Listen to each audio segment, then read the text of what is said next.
Hi, everybody. That was a terrible start, but you surprised me. Welcome to the 2013, Extra Life event. We are going to be playing some Pathfinder. In a second here. Yeah. Hooray. Smooth. Okay, welcome, everybody. I am your DM for almost this entire thing. I'm looking forward to losing my voice in a couple hours. And why don't we just get started right away? We'll introduce the party members. For this session, this is session 1 out of 8. That made me shudder a little bit. Den, go ahead and introduce your character. I am playing John Constantine. He's a 27-year-old sort of rough and tumble detective. He's lived his whole life on the streets, and he's seen more than his fair share of just the darker side of society. He's trying to make the world a better place in the only way he knows how. Alrighty then. Zoltan. It's actually Zoltan. The name's Zoltan, so nice. Zoltan? Okay. The name's so nice you have to say it twice. Gotcha. He's sort of a spoiled brat. He grew up with everything he kind of wanted. So because of that, he's sort of an underachiever, and he sort of does whatever he wants. This is interesting times. But his parents kind of tossed him out and told him to figure stuff out. But he's sort of just going to do whatever he wants. Is it weird that that's exactly the backstory I got from your token? There you go. He just looks like that backstory. Yeah. All right, Lyra. So I'm playing Ian Dolia, or Ian Doley. Doesn't even know her character names. Not used to the name, okay. Very, I guess, good rogue compared to most. Kind of gave up her life of crime and now is going around doing good. Robin Hood. Not quite Robin Hood. Not that goody two shoes, but trying to make an honest living rather than the roguey living. All right. I would say Broderick's name, but I don't do the. I am playing Broderick Fairhammer the Fourth. The fourth. What happened The to the first fourth. 3? Well, they still 2 of them dead. The third one's still alive somewhere. Okay. Somewhere. You're not sure. Well, in the mountains probably. Okay. Well, go ahead. Who is? I am I'm a dwarf, as you can see, probably as a paladin, no less. Not gonna lie, I couldn't tell it was a dwarf. Oh, it's well. I'm a pretty sexy dwarf, so It is. hard to say. It's a kind of a zealous dwarf, just out on a mission trying to restore peace in the lands and bring glory to his name and his family name. Fair enough. And speaking of sexy, Tim. Here we Tell have us a little bit about Fabian. Fabian is easily quite possibly the most beautiful of everyone, including women. He is a human oracle and is a distant cousin to John Constantine. We found out after one of his friends were murdered, after he spent time playing with the future, and apparently the gods don't like having eyes of mortals poked at them, so to show that they didn't care for it, they ended up, killing one of his friends. John Constantine solved the case, basically, you dumb, and it turns out we're distant cousins, and then we've been traveling together ever since. Pretty much Fabian's, he's a nice guy, but he's a bit of a prankster, and he has a uncanny knowledge with books and knowledge and everything else, even though he doesn't appear necessarily that intelligent. He was kicked out of a library because he kept disintegrating a bookshelf by accident, even though the bookshelf kept reassembling every time he walked away. He wanted to be a fighter, but his weapon disintegrated every time he held it. Seems like everything he touches breaks, and he's not too sure why. Fair enough. All right. Well, I'm going to give you guys a quick introduction here, but it's not going to be much, because I'm not going to lie, this was meant to be more of an open session. So the general story here is that this entire group has been traveling together for a short time. What they've been doing, I really didn't plan, so that you guys can make it up in your heads if you want to. You entered the town of Kelbridge, which is on the map that I was on before. I could show it in a second if you want it, or then if you want to, if I can page back to it for you. Yep. I am let you prepared see to it. zoom out. Yep, go ahead. You guys just entered the town of Kelbridge, and Kelbridge itself, you were on your way there, and you kind of you got mugged on the roads to Kelbridge, and because of that, and because of all the things that have been happening in Kelbridge, the guards actually wouldn't let you in. And so you heard about this new town that was being settled, and it had all kinds of weird people in it, and it was called New Bastion. And so you heard about that. It's only a short walk to the south, so you guys headed down there. You heard they'll pretty much let anybody in, and since the guards are being a little picky, since you all kind of look like hobos, now that you had all your stuff mugged, you guys are going to head down to Bastion and see if you guys can make your way in life again and start from scratch. So you guys are just entering New Bastion now. The guard there really doesn't seem to be that much guard duty going on. There didn't seem to be anybody kind of even noticing that you walked in. But the first thing you noticed when you walked in is that the races contained within this city are things that most of you have honestly never seen. There doesn't seem to be more than a few humans or dwarves or elves or than any of the normal races. Everything seems to be a mix between humanoid and some kind of animal, whether it be monkey or lizard or frog or anything. It's just everything seems so strange. 1, 2, 3, go. Are there no demi-humans at all, or only a few? There is a few, but based on the lore that you guys would know, it is because they're coming from other cities such as Kelbridge and Amanara in order to help these people settle into their new town. All right. Yes. Well, my first instinct, new city, new place, I kind of want to get a feel for it, you know? I kind of want to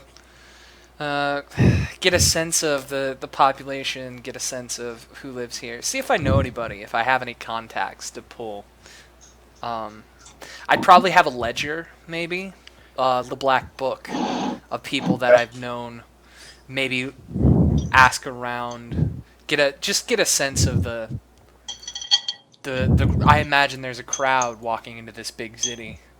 Sort of. Not so much a crowd No. as more as a stream of people and carts, and you get the sense that this town is really just settling, and there is just a constant stream of supplies and people moving in and out, bringing construction materials in from the forest nearby, etc.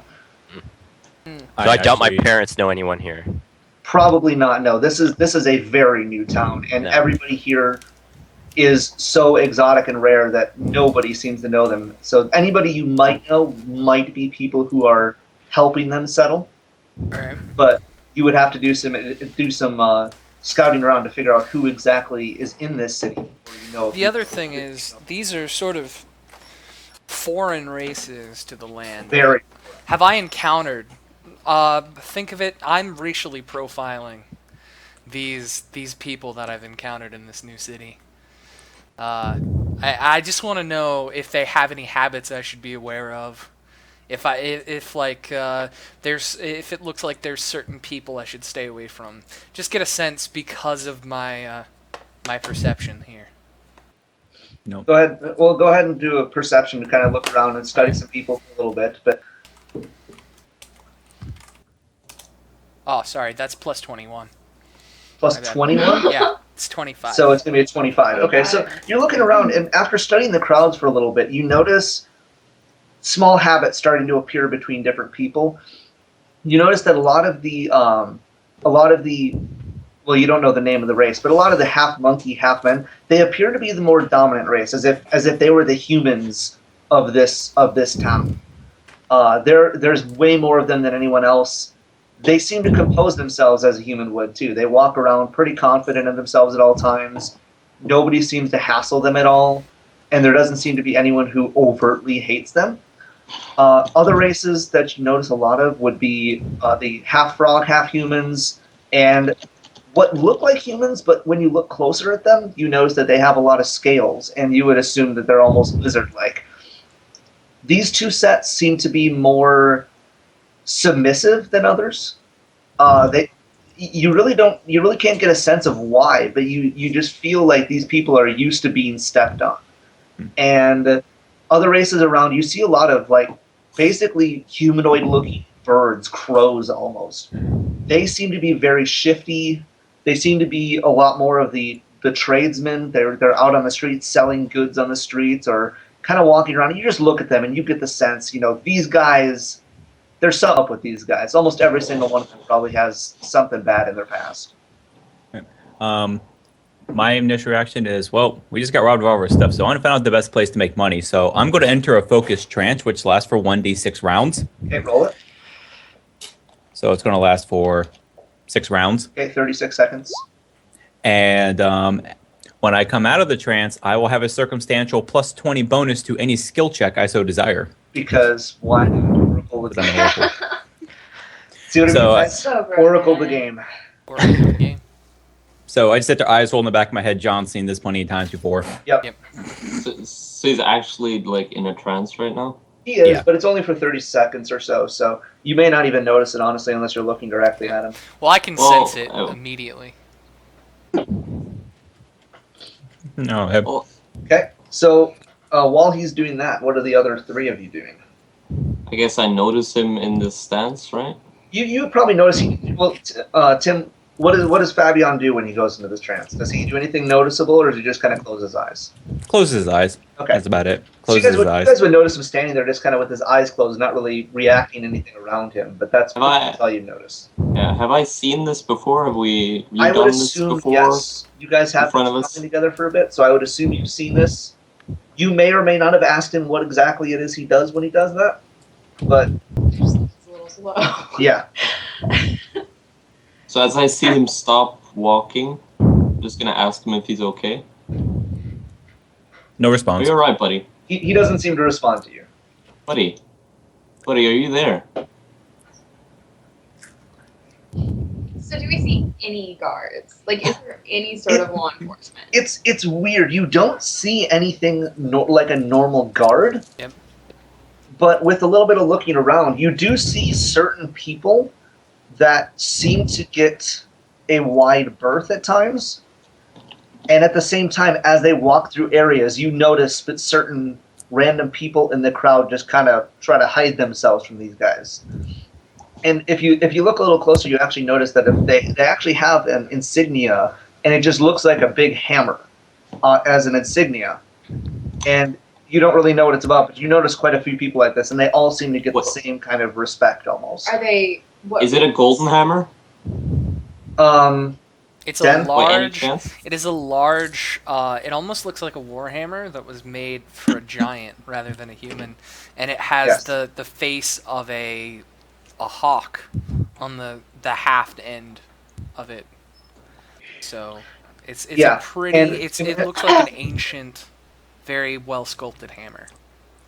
Answer to Lyra's question, no, there's no specific set of races that bears this insignia. It seems to be varied, and you see almost every type of race bearing this insignia at one point or another, but you haven't quite figured out why or what they do or anything. I'm gonna go up to one of the people that I notice kind of shift away from them, and ask them. The first one you notice is a Tengu. It's a kind of, well, you wouldn't know the name of it, but it's basically a half crow, half human. Okay, I'm gonna go and ask what's up with them. What's up with the Golden Hammer guys? He kind of looks at you. He looks at you with a lot of distrust, and you would assume it's probably because you are human, and you're not one of the quote unquote normal races of New Bastion. Of course. You've noticed this behavior from when a lot of the other humanoids or elves or gnomes or anything are walking around. They really get kind of a shifty glance from almost everybody, almost distrustful, and he doesn't seem too happy to want to speak to you, honestly. He's just kind of trying to meld back into the crowd and just get away from you. Obviously distrustful of you. Not in particular, but just Yeah. in general.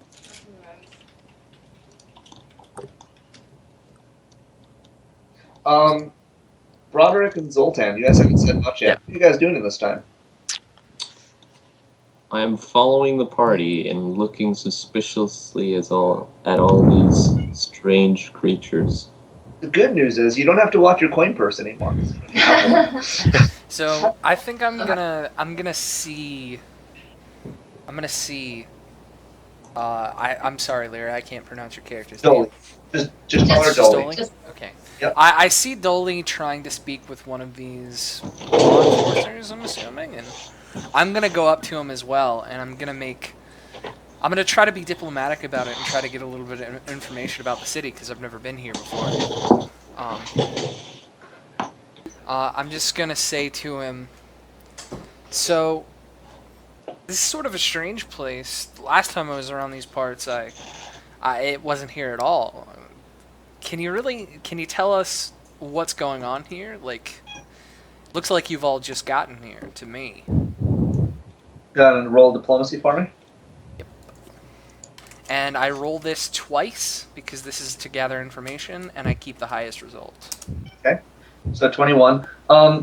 He's kind of looking suspiciously. He's not backing directly away from you, but he starts speaking in a language that you don't actually understand, and if you were to imagine him a bird, he basically ruffles his feathers a little bit, kind of says some words in language you don't understand, and just kind of backs away from you. And as he runs away, or kind of backs away, one of the people bearing that hammer insignia is walking by and says in passing, "You're not going to get much out of those people." So I'm gonna turn to this guy who's just talked to me, and I'm gonna ask him the same question, and in the same manner, just inquisitive, Yeah. not interrogation, just. He seems pretty happy to answer questions. He seems overall less distrustful of the fact that you're all humans or normal races.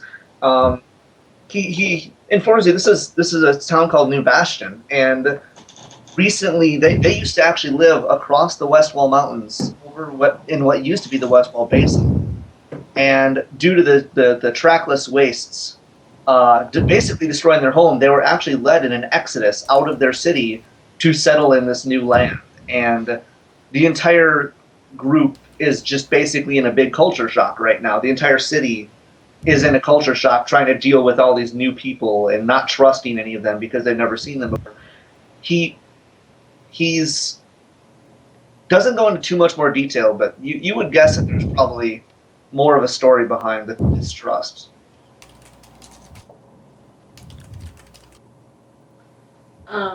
Okay, well, I'm going to ask the man with the hammer insignia who's in charge around here. He's, by the way, his race. He's one of the kind of humanoid-looking ones that just kind of has really light scales, and you don't really know what the race is.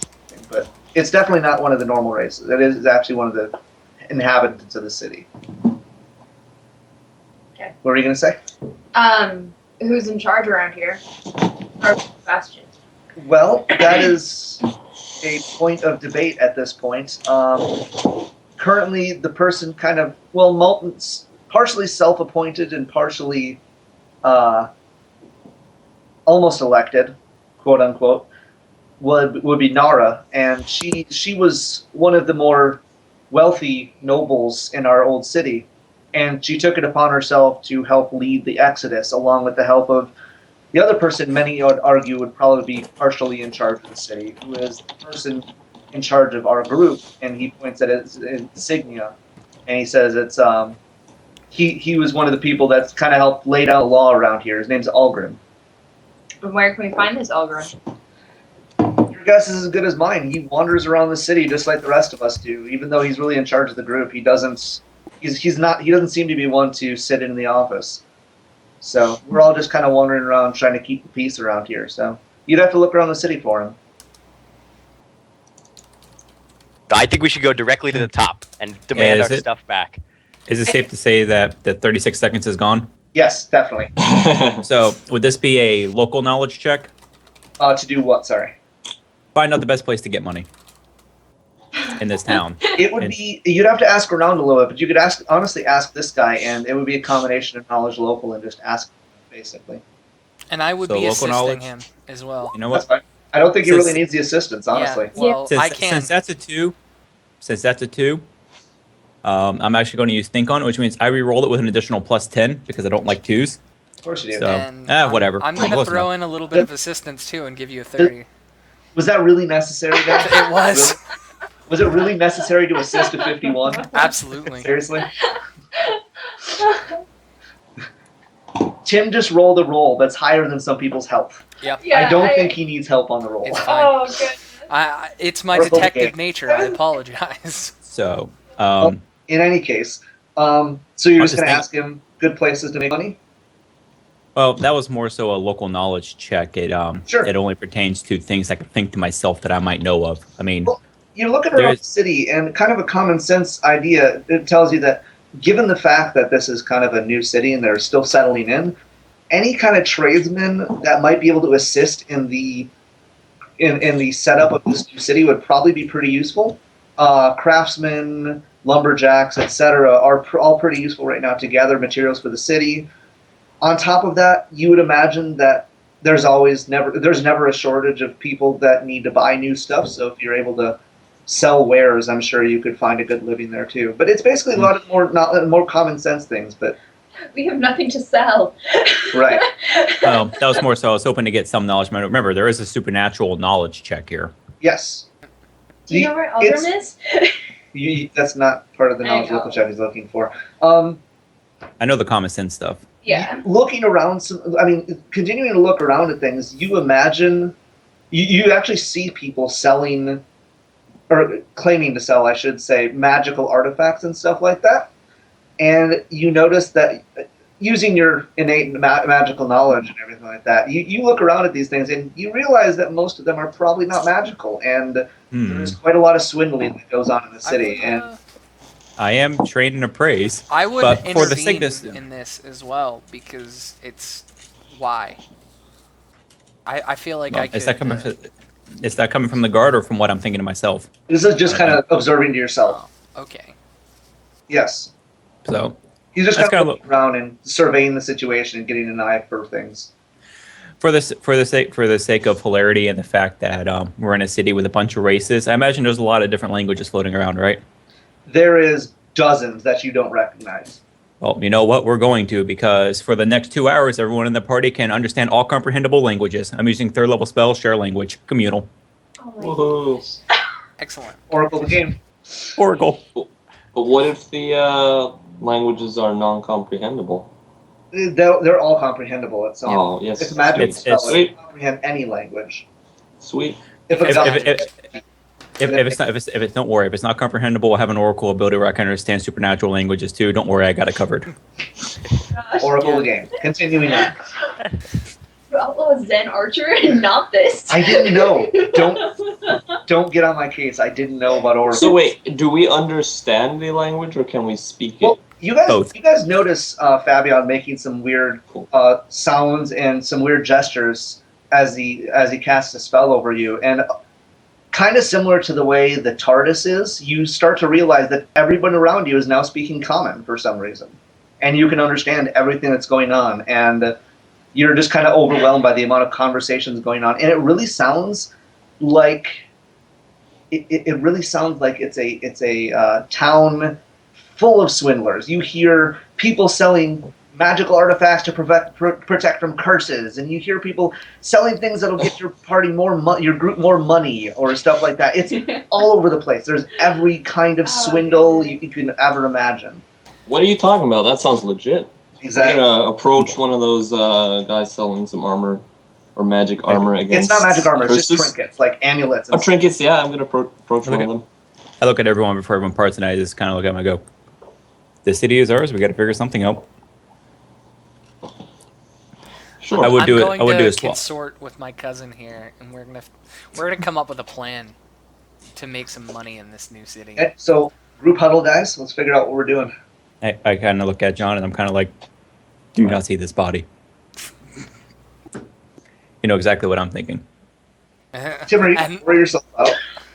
I'm scratching my 5 o'clock shadow, and I'm like, ugh, you're probably right. Dude, DM typing. This is always good. Yeah. Yeah! I'm being as PG about it as I Yeah. can. Really? Hey kids, wanna get some abs? It's a good There's start, a guys. reason Yeah. that you. You know what? I have a gift for this that I'll share in Skype. Good So, start. but Tim, yeah, that's no exactly. six-pack is legal for children. I'm sorry. It's always inappropriate. Oh god. Moving It's on, like- please. That's his plan. We'll leave it at that. Oh, here we go. Yeah, him and I are both in agreement that that's gonna be probably our best bet to churn out the most cash in the shortest amount of time. Brothel. Awesome. And I'm How about gonna the rest, start. Jeff? I'm gonna start making the appropriate knowledge local and tracking to find the right employees for such a business. Not it. Link for you, Max. By the way, in Oh Skype. Lord, Lord Almighty, that's ridiculous. All right, so how about the rest of you? Dolly, Zoltan, and Broderick. They appear to be discussing creating a brothel with Fabian as the star. Thoughts? I'm gonna wander around the city until I find Elgrim. I'm gonna shake my head and leave. I'm good with the brothel. I'm gonna go with him. Bro Yeah. fist. Oh my god. It's a brothel, right? Yeah, it's a brothel. Yes. It's a brothel. Brotho. We're all handsome men It's not a here. brothel. It's a brotho. I like it. But yeah, do So- I need to make checks here? I would prefer it if you made some checks to figure, Okay. because you're going to need some capital to get a building and that kind of stuff for your brothel. Oh, There really isn't street No, corners. to stand I was on. going to what I was going to do was look for like don't tell inns, so to speak, and I was going to look around for the right sort of employees. So I'm just sort of wandering the city right now, looking Now- for the locations. You Point don't of want a interest centralized here. location. You want multiple. For the sake of looking for quote unquote employees, is this a man whore brothel or is this a woman whore brothel? This is a everyone's welcome brothel. This could get interesting. Because don't I worry. don't see a point in discriminating between men and women when you've got lizard people running around. I am interested to see how you approach people for this employee job when you don't know who or what would be interested in it. I can find that out. Don't you worry. He can find that out, and does also work. I've got knowledge local. I've got tracking. I'm very diplomatic and persuasive. I have I've I been have all before. I have all knowledges. Yeah, What do you Also want? abs. Abs are ultimate knowledge. abs are Just go. ultimate knowledge. Pull up your shirt. Want to join? And yes, No. the general idea is just to pimp him out, Shaw Lafar. So I am actually going to go find the seediest part of this town, which I imagine wouldn't be too hard for me to figure out. So you're gonna say that one more time? I'm going to go to the seediest part of this town. I imagine it's not too hard for me to figure out. Well, see, you say that, but every part of this town is seedy, so you might need a little help from local people. You mean, how about a local knowledge check? Yes, that's exactly what I mean. Well, in that case, Some help finding it. Of course, you have a 34. Yeah, you have no goddamn problem because you're an oracle, and oracles are ultimate whores. I really am.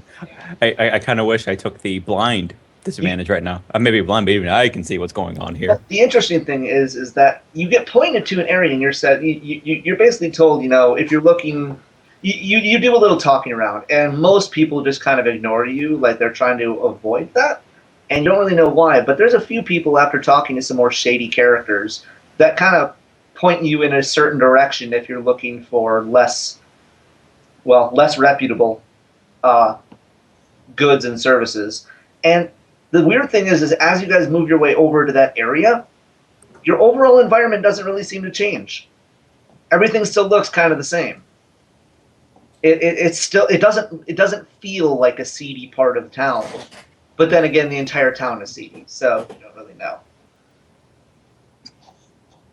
And you make your way over there, and it's still business as usual everywhere. People are still selling things on the streets. You notice a bit more shady activity, but it's still pretty subtle. Like, these people have had some pretty good practice on this. You also notice fewer of the quote-unquote enforcers that you've met with the hammer insignia. You see a few, but this area seems to have quite a few less of them wandering around. Interesting. Why do I keep closing out my spell list? Not sure. Honestly, that should be up to I've So the been rest, sort of scanning the city here. I think, do I need to make a check, or would I have found my way to a similar... Basically, I'm saying I probably would have ended up following him. yeah, of course. Just You guys coming probably to do it well, by a different but- way. Yeah. Why don't you give me a knowledge local check too, just to try to, because Hey. he's asking for the seedy part of town, you're asking for seedy inns to. Hey, Dan. Yep. How badly do you want to succeed on that knowledge check? Well, I did a 16, which isn't too bad. Well, what that 4, I can use this twice a day. That 4 is now a nat 20. Congratulations. Wah, wah, Shit. wah. So he just rolled a 42. Yeah. Well, I ca- no, I wait, ca- 32, I kind wasn't it? of look at him and just tap him in the side of the head. I go, think better. I suddenly wish you were a Zen archer. The thing is, I'm not combat oriented at all. I suddenly wish you were a Zen I'm not archer. either. I Oh. just have a character who isn't magical. That's all. You're right. I just made a character concept, and this is what came out. Made it overpowered. Yep. Anywho, You're not in the I'm not enrolled. Yeah. Oh wait, I'm not. You stupid thing. Sorry. Apparently my roll 20. What are you doing? And I will get back in while I'm talking here. You guys are pointed in the direction of a few inns, and the closer you get to them, you realize that your information was just spot on. I mean, just at a glance, you notice a few, well, whores. It's Trying okay. to find a You can nicer say way it. to put it. Yeah, there's But no the nice way to truth put it. night. They weren't just ladies, though. Men of the night. Huh? I don't think that's a proper term. Things of the night. Yeah, So- things of the night would be the Creature best of choice. the night. It just sounds like a horror movie. I kind of look at them and I'm like, are those the kind of people that we want? And I'm looking back at my incredibly handsome cousin, fantasizing about his flowing hair. As everybody does. We are These- straight up not getting into cousin These- stuff. You stop that now. I had to do it. Anyway, Drawing the fucking line. yeah. Withdraw the line here, and it shall go no further. It's exactly what's happening. We are drawing the line. Anyway, So I go, I look at him. I can. Yep. I'm like, I can get them on our side. And I'm like, let's sort this out with them, and we're both gonna go over, and we're gonna I be use charming and diplomatic about this. I use a level 1 spell. I tap my forehead. I tap Inner Beauty. I have a +2 bonus to all charisma-based checks. Did you really need it? No. The answer is no, you didn't need it. Of course not. Spoiler, I do. So I kind of walk over there half-heartedly strutting, as he does. Half-heartedly strutting. Half-heartedly, yeah. Half-heartedly. It's just he's so handsome. He doesn't need the full heart, just the half. Exactly. Bingo. He doesn't. He knows he doesn't need to strut, so he's just kind of. He's putting in the work just for show. He knows he doesn't need to. He does it. Tell I woke up, I'm by like- the way I use my walk. I'm a woman's man. Yeah. No The song time to plays in the talk. background already. That's Yep. okay. Oh, I don't even know what to say to this group right now. Yeah. It's turning out really well. So, far. where's the other room? so I guess what we're going to do, I guess this would be either a bluff or a diplomacy check. Basically, we're trying to tell them, if you want to make more money, we have a way to do it. Well, it's a tough one because technically you don't yet, so it would be bluff, but at the same time you're working on it. I don't know. What's your higher of the two? I would I'm equal across the board. yeah, okay, I we'll would pick just one and say just roll. I would add to this. We're setting up our organization right now, but I'm quite crafty and tend to find my way around places pretty easily. You're gonna have a mild deficit to your. You're gonna have a mild penalty to your roll just because you guys are humans. Yep. As beautiful as you may be, Fabian, you're still a human, and they just generally don't trust you. I speak So- in their language. No, you understand. Still a human. You You're free- comprehend them. You don't speak them. Oracle. Yeah, I can. Is it the spell? Because I'm pretty sure the spells comprehend languages. Oracle. Let's see here. Doop doop. You understand written, spoken, and you may speak a selection of languages out of it, top of my bonus languages. I never stored them my bonus languages, so. You didn't. We'll be okay with it for now, just for the sake of time. I'm gonna have them roll an opposed kind of sense motive check here, just to they'll have a bonus to theirs and opposed to your thing. Let's see here. I'm gonna get that. Oh shit. Then they're less likely to believe you, but Well, I'm Fabian's assisting him. box of love and his amazing chest. Dan's just assisting. You're yeah, assisting. I'm assisting. Oh, I'm sorry. We're just over here together talking to these Thanks- creatures of the night. Thanks to his glorious locks of love and that amazing chest, they're willing. They seem to be believing you, but you get the sense that they're already set up with someone or on their own or whatever, and you get the idea that they're not too willing to just drop that, job security and stuff like that. Don't worry. Let's see. Do I have an Oracle check for this? Someone And- perception check, by the way. Yep. Please.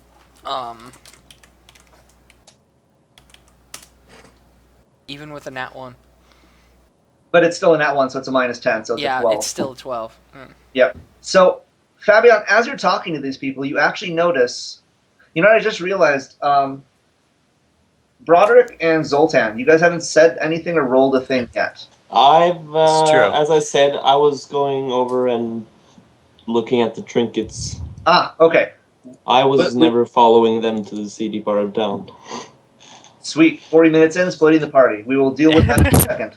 I got Left. lost amongst the crowd, but I just roll up on Den and Tim. Okay. I find them in the seedy part of town. So roll a perception check as well, please. I also have no idea what I'm doing, so Oh, have you never used Roll20? I think I can figure that out. I just don't know exactly what I'm doing. So you So use it's- that to roll I think things, but Yeah. roll a perception check for me using your perception modifier. So 1d20 plus perception modifier.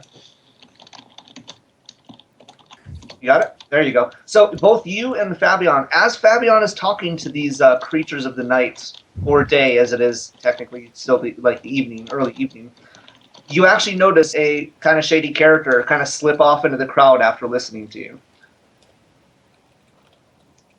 But yeah, you're talking with her, and you get the idea she's just kind of interested in keeping her current job security.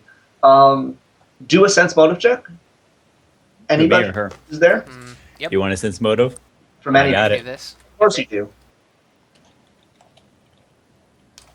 Nat 1. Go figure. That's a Oh, 6. God. You know what? Let me see. You know what? Fabian Let's- finally fails. No, I don't. Den, you get the sense, Den, that the people, the person and or people you're talking to are honestly a little worried that you're asking these questions.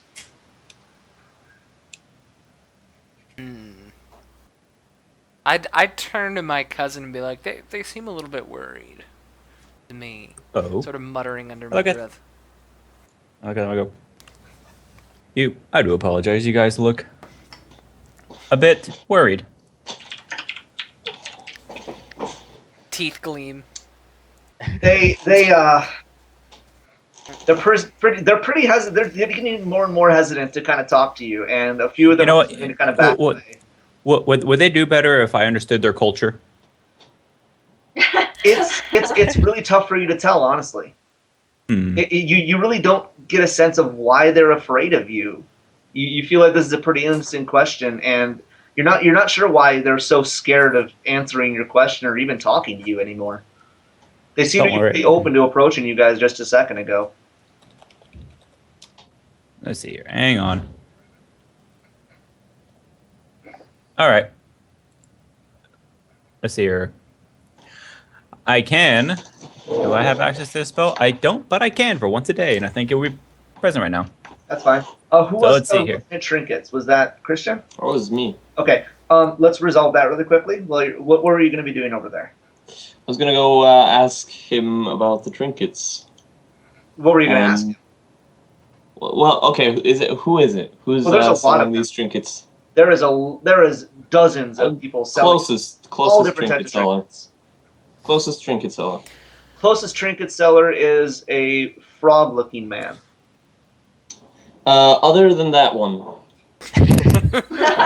Racism starts. All right, let's do this.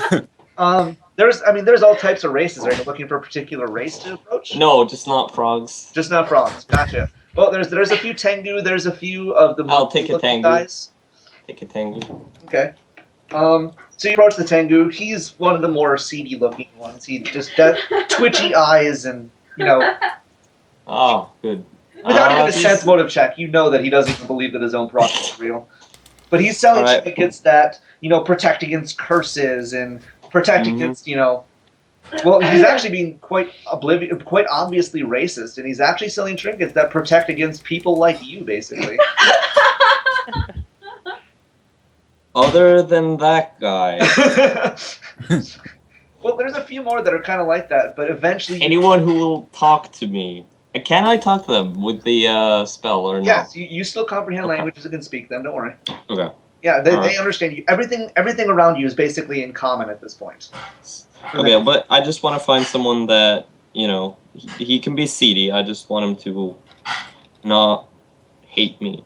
Eventually, after wandering the market, you do find a few people who just seem to be selling the usual hocus pocus trinkets of getting more money and not dying, not getting sick kind of stuff. Yeah, basically bogus potions and amulets and stuff like that. So, how does these trinkets work? I don't have one prepared, but he basically launches into this straight up, just most ridiculous sales pitch you've ever heard. Is it good? I mean, like he seriously says, it cures all diseases. You won't die while you're wearing this amulet, etc. It's just some of the more ridiculous stuff you've ever heard. But there's Oh my god, that is amazing. Sorry? How much? That is amazing. What does that cost? He tells you that it costs. Well, which one are you looking for? There's a few Well, different. the one that I can't die with. He tells you that one's going to cost you a steep 100 gold for obvious reasons. Whoa. 100 gold? That's really cheap. When I get this money, I'll come back and I'll buy one of these. But can you tell me where are these made? How do you make these? He says he makes them himself. You make them yourself. Oh, are you? Do you have any magical power? Is that? He says, "Of course I do. I've been trained in the arcane arts for a long time." Ah, yes. So who was your master then? He says he learned it himself. He didn't have a master. Nobody had to teach him the arcane arts. Ah, yes. Oh, you learned magic by yourself. Of course. Why didn't I think of that? Oh God, sarcasm! It hurts. Yes, and I say it to him sarcastically as well. So. He does not pick up on the sarcasm at all. He's All right, actually well- excited that you're so into these things. What about the cheaper ones? What could I get for low budget magic trinkets? Low budget meaning nothing. Low budget meaning free, or Do you have free magic trinkets? no. I'm asking metagame. Do you mean free? I'm asking what is do you have a budget? What is cheapest trinket you have? Well, I'm there's asking a lot you. of cheap trinkets that just protect you from bad luck and that kind of stuff, and those cost maybe like a gold tops. But I have no money on me, so Then he immediately loses interest in you. I didn't tell him that. Did Oh, I? you didn't? Okay. I just said I don't have any money, correct? Yeah, you have 0 gold, 0 silver, 0 copper.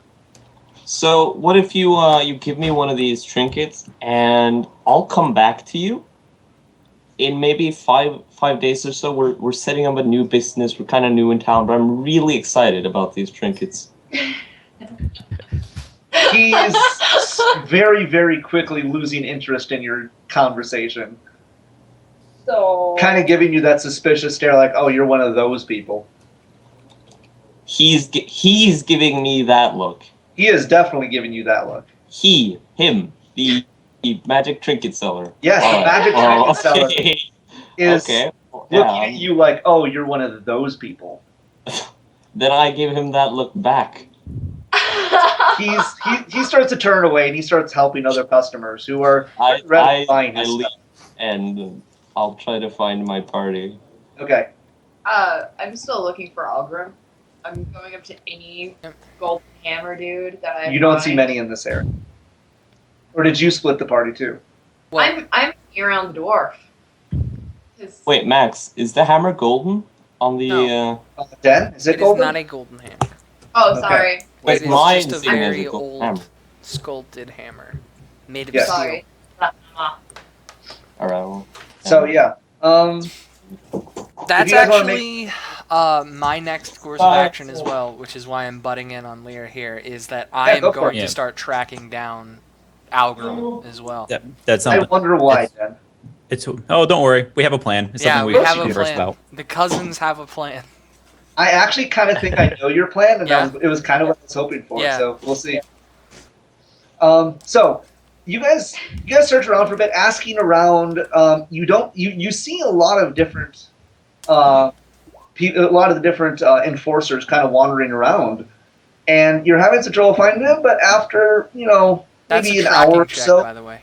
yeah, after about an hour or so, you manage to find a few people who just saw him recently, and after a while, you actually you come across him, and well, what you assume is him, because unlike everybody else carrying that's wearing the insignia of the hammer, he does not wear the insignia. He wears the hammer, and you immediately know where this insignia came from because you see a dwarf with a hammer that is probably bigger than any of you, So glorious. and he's currently have I met them yet?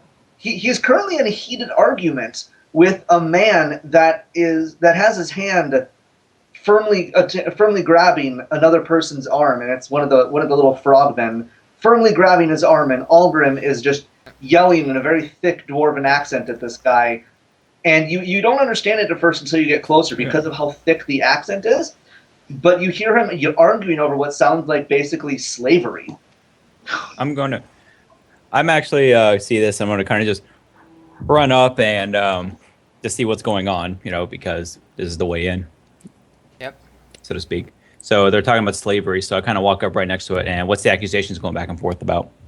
Well, it becomes quite obvious that very quickly that Algrim is currently about to lay the smackdown on this Tengu, who has his hand firmly grasped, or what you assume is his hand, firmly grasped on the arm of this frogman, and you quickly realize that basically the frogman was and or is a slave of the Tengu, and Algrim's basically saying that ain't cool. You release him now, or shit's about to go down. I'm gonna go speak to the Tengu in bird language. Well, you can speak any language you want to right now, so you're still good. Yeah, we didn't work out bonus languages. I apologize, but Tengu is a common one, right? So you're talking to him. Yeah, I just want to tell the Tengu. I'm just kind of like, hey man, guy looks pretty intimidating. I don't necessarily know if you want to take him. I mean, come on, you really don't want to be doing slavery, right? He starts arguing with you, saying he bought this guy a long time ago. He's been a slave for him for dozens of years now, and the frog guy's actually relatively old looking. The diplomacy check. I'm just kind of like, Yep. come on, you could do better. He's kind of half-heartedly he's both eyeing you and trying to argue to you, while at the same time he hasn't once laid eyes on the dwarf himself. He is continuously eyeing the hammer on his back, kind of nervously, like he's trying to make excuses for why this guy is supposed to be his slave still. So, And saying, he's been in his family forever, and who are they to change the ways of Bastion, etc. I basically tell him, look, the guy is obviously extremely old. He's probably no good. You could probably do better elsewhere. But for this moment, maybe you need to let it go. That's with that diplomacy check. Yes, yeah. he kind of stops talking. He kind of peters out in his excuses as he continues looking at you and kind of glancing over at the hammer. And the dwarf, Algrim, kind of is just standing there with his hand on his hammer, just kind of looking interestedly at this whole exchange going on. I kind of look at my lead and I'm like, don't worry, I got it taken care of. Give me 1 second. And I kind of look back and I go back to squawking at him. He doesn't really not necessarily appreciate being interrupted, but he sees how you're doing, and he's just kind of watching, interested at how this develops. And the guy kind of peters out talking, and the frogman is just kind of looking back and forth, like he's just looking for a chance to run at this point. And that's actually exactly what happens. As the guy's kind of thinking and kind of petering out, he looks at both, and his hand loosens just the slightest bit, and the frog just takes off. And after about 2 seconds of recovery time, the Tengu guy kind of looks over and sees the frog leave, and he kind of makes a gesture with his hand as Algrim kind of jumps at him. Yep. And the frog just kind of lets out this weird yelp and just falls to the ground. And Algrim is upon this guy. Yeah. I kind of look, I'm just like, oh, really? So what I'm actually going to do is I'm actually going to assess the frog guy. Is he dead? He's not dead. He's kind of laying on the ground. You get the idea that he's basically paralyzed right now. He's got a whole person on him. Oh. He's got a whole person on him? Yeah. No, he doesn't. I'm curing that. Oh my god. I imagine that in this heated conversation, I would have had enough time to sneak around and draw some daggers on this. I'm actually going to this Kinku. Yeah, You're I'm going to cure. what? Sorry, Dan? Sorry. I imagine during this heated exchange that I wasn't taking part in, but I was beside my cousin, I would have had enough time to slip around, draw both of my daggers, and sit at the ready. Yeah. Yeah, you probably wouldn't notice. He was too busy eyeing the hammer and this beautiful man in front of him. Tim, by the way, you tried to dispel and you're having trouble with it, and you realize it's because the spell isn't a normally cast spell. It's actually a persistent spell stemming from a ring on his hand. Oh, then I will remove the ring. You're not able to. It will not come off for some reason. Does would use magic device help here? It might. During that, though, you actually notice that this is a prisoner's ring.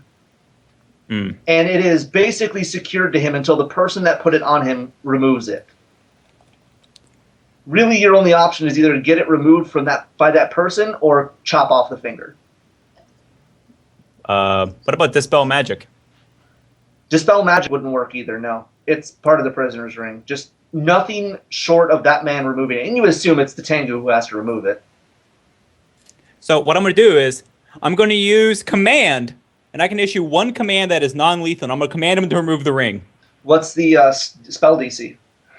Spell DC is doop. Let me see here. He's going to get a slight penalty due to intimidation factors. Let's see here. So it would be is it half my level or my full level? I can find out here. Hang on. Caster level plus your charisma modifier. It's caster plus level 10. plus charisma modifier plus 10. Plus 10. So. Yep. Oh, sorry, not caster level. Spell level. Yeah, spell level. Spell level. That's what I thought. Spell level plus charisma plus 10.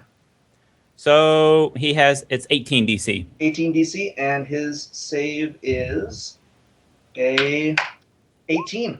He doesn't save or does save? He does save. Tie save. Okay. You know what? Misfortune. Reroll that with a -2. Well, you'd have to cast Misfortune, and he has to save against that first. And wait, Misfortune? Yes, it's an Oracle ability. I can change rolls. Oh, for God's sakes. Of course. Why does anyone not play an Oracle, honestly? There we go. I don't know. Okay, so what were you going to tell him to do? Remove the ring. I'm like, don't worry, he's going to do it. Remove the ring. He's having trouble getting up from Algrim right now. I look at Algrim. I said, Algrim, trust me. Let him go. He's going to remove the ring. He doesn't let go, but he firmly grasps the guy's wrist and follows him over to the frogman, who is laying there just still paralyzed. That is not Algrim style. Algrim would throw him over his shoulder and carry him. Carry him over. Well, that's the thing.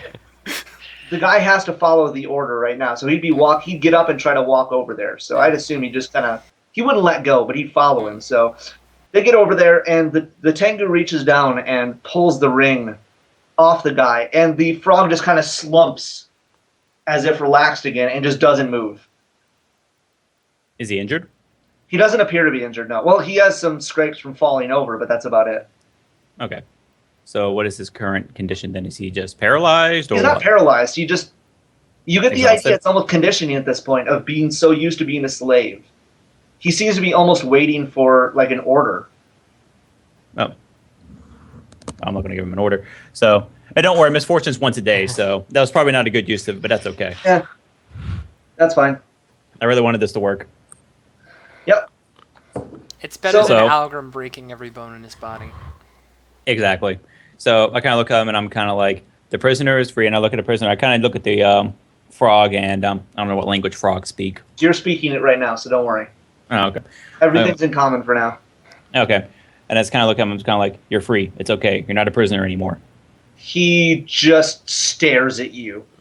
You know he understood you, but you don't know if he comprehends what you just said.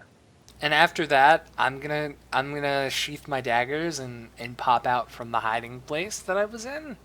And I'm gonna go up to this frogman and say, "So, you want a job?" I kind of look at him. I'm like not say anything. I just kind of get like a quizzical look. I'm like, really? It doesn't pay anything right now, but it will. If this is your plan, you win.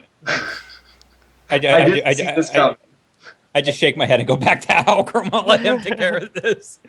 This is So too, I'm gonna. too I much guess it's debauchery for Fabio. Is it a diplomacy or is it bluff Well, or what? right now, this guy is in straight up shock. Yeah, well, it's because fine. I'm just like you He want is like a job? 20-year slave that just got freed. He has no idea what just happened. Yeah, now he's got Wait a employment minute. opportunities. So Oh my god. I completely forgot. I didn't have to cast that spell. That ring, no matter what, I could have broken it. I have the wrecker. yeah. Any object I touch will break as long as I'm touching it. The ring cannot be removed except for remove, curse, wish, or miracle. It's literally It's one of those things where it's impossible. just Yeah. Okay. there's it's two a, ways. It's a There's- rules void, is what it is. It is really a rules void. Nothing that should work does work on that ring. Yeah. Hence why they use them. Makes sense, I guess. So, what do the rest of you think about what just occurred here? I have no idea what's going on. Yeah. Zoltan, Fucking- what? I just want to go up to Algrim and say, I think you have some issues with this city. He looks at you like you're just kind of stupid. Like, you think? I'm offering my services because as we are on our way in, all of our stuff got taken except for our weapons. That was in Kelbridge. Oh, sorry, it was in Calgary. This was not in Bastion. You guys were on your way to Kelbridge, got mugged, weren't allowed in Kelbridge, and decided to go to New Bastion instead. Sorry. Well, we would like to help out. We are skilled travelers, and would like to help with some of the crime that's been going on around here. Perhaps make a little money, but it's obvious that there's some issues going on in this town.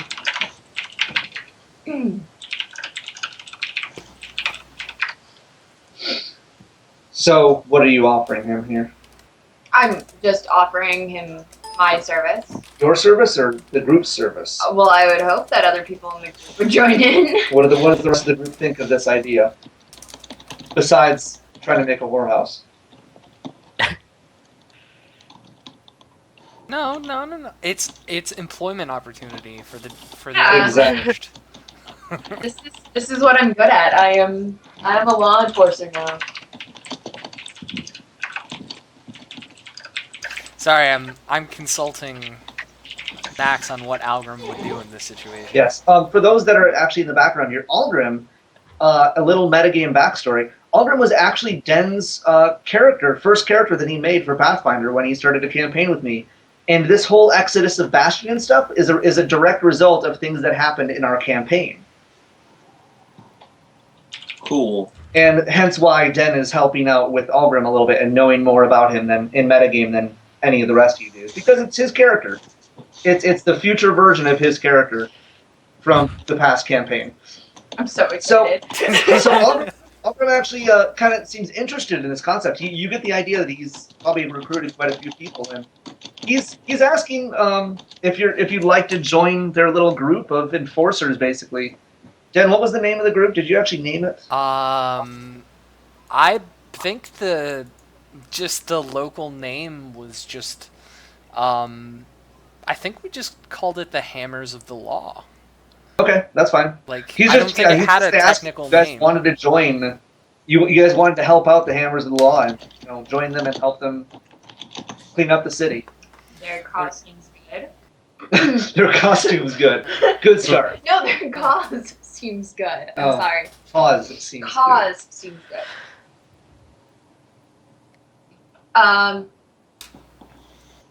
However, and I'm more than happy to help. I'm sure that my party will be as well. If he, as long as we get something for our time and effort. good. So you need payments. Yeah. Well, it's a job. You get paid by the city. Well, by Nara. Yeah, and we can do even more if he gives us a little bit of money up front so we can upgrade our weapons. You get outfitted by the enforcers if you can Awesome. prove yourselves Awesome. How do we prove ourselves? by doing what the Hammers of the Law do. Clean up the city. Grab a broom. I don't even. So Lyra seems Dolly seems pretty set on this idea, guys. What's everyone else thinking? I kind of look at him and I kind of look at my cousin. I'm like, is us being part of the law really going to hamper our brothel idea? I mean, come on. I'm thinking about it like not one for rules so much. I'm not enthused by the idea of hard work, so I'm more into the brothel. I have an idea, and I kind of look. Algrim, I have a awesome idea. Business Or rather- opportunity. Me and John here, my cousin, have an awesome idea to help clean up the city. So, obviously, there is a lot of, how would you say, seedy activity in certain parts of town, if not everywhere. Algrim's nodding like yes. It's quite obvious that there is Go shit on, going lad. on. So I'm kind of like, so we and my cousin and I would like to open up a business where it is a legally operated brothel where we also give taxes to the city. The people who work on the streets instead have a job in a safe area, and you guys get a portion of the money in taxes, and they're not on the street being a pain in the ass. He's. I don't even know how to react to what you just said. You're basically saying you want to open a legal brothel, Arrest Yeah. them? Maybe? Yeah. No, an Uh-huh. escort That is like service. Nevada style legal brothel. It's an escort Yes, service. and we give a- Brothel is such a and- bad and- word. Well, no, this is metagame question. You're basically asking to open a legal Nevada style brothel. Pretty much, and a portion of the earnings will go to the city as taxes. So it's basically almost practically a city owned. It's city owned. We get money. They get a legal job. They have steady pay. People get certain desires fixed, and the city gets money. This is what happens when I let Tim do whatever he wants, isn't it? Actually, this was my plan. This is his plan. Actually, I'm just putting it in action. This is Den's plan. Yeah, Why am I this not is- surprised? Hold on. We've been consorting on Skype. Well, we've been consorting in game. Is the thing. Yeah, Since the beginning of the session, we're like, okay, how are we gonna do this? does his body lie? These hips Hips don't don't lie. lie. So he seems rather more interested in the idea, but he informs you that he's not the one that makes the decisions about this kind of stuff. He just enforces the law around here, and that you'll probably have to go talk to Nara if you want to discuss this kind of thing. Can you take us there personally? He says I won't take you there personally, but I can point you the way, and you can tell her I send my regards. That's a diplomacy check. But sir, if you show personally, our hitch is more likely to go off. If you express your concern with it, if you like it. 1 second. He is this a bluff or diplomacy? Sorry. It's diplomacy. Diplomacy. Diplomacy. Okay. Because I'm not really lying. It's true. He does seem to believe you. I mean, he thinks so. He's like, that's I guess true. He seems kind of hesitant to accept that he's so important in the city. He seems to just think he's just doing what he needs to. But he agrees. He says, yeah, I suppose going with you couldn't help or couldn't hurt. I could put my hand on his You could broad, probably masculine dwarven shoulders, and I go, "You are the most important man in this city. You keep this city in line. You have more say than anyone else aside from the head honcho herself." You Kind of pat him. you get the sense you should probably remove your hand from his shoulder. My handsomeness allows me at least a 10-second window. Metagame. The last person to lay a hand on his shoulder broke both of his arms. You're He a doesn't want to try to strange break my man, arms. and I'm not sure if I like you or not.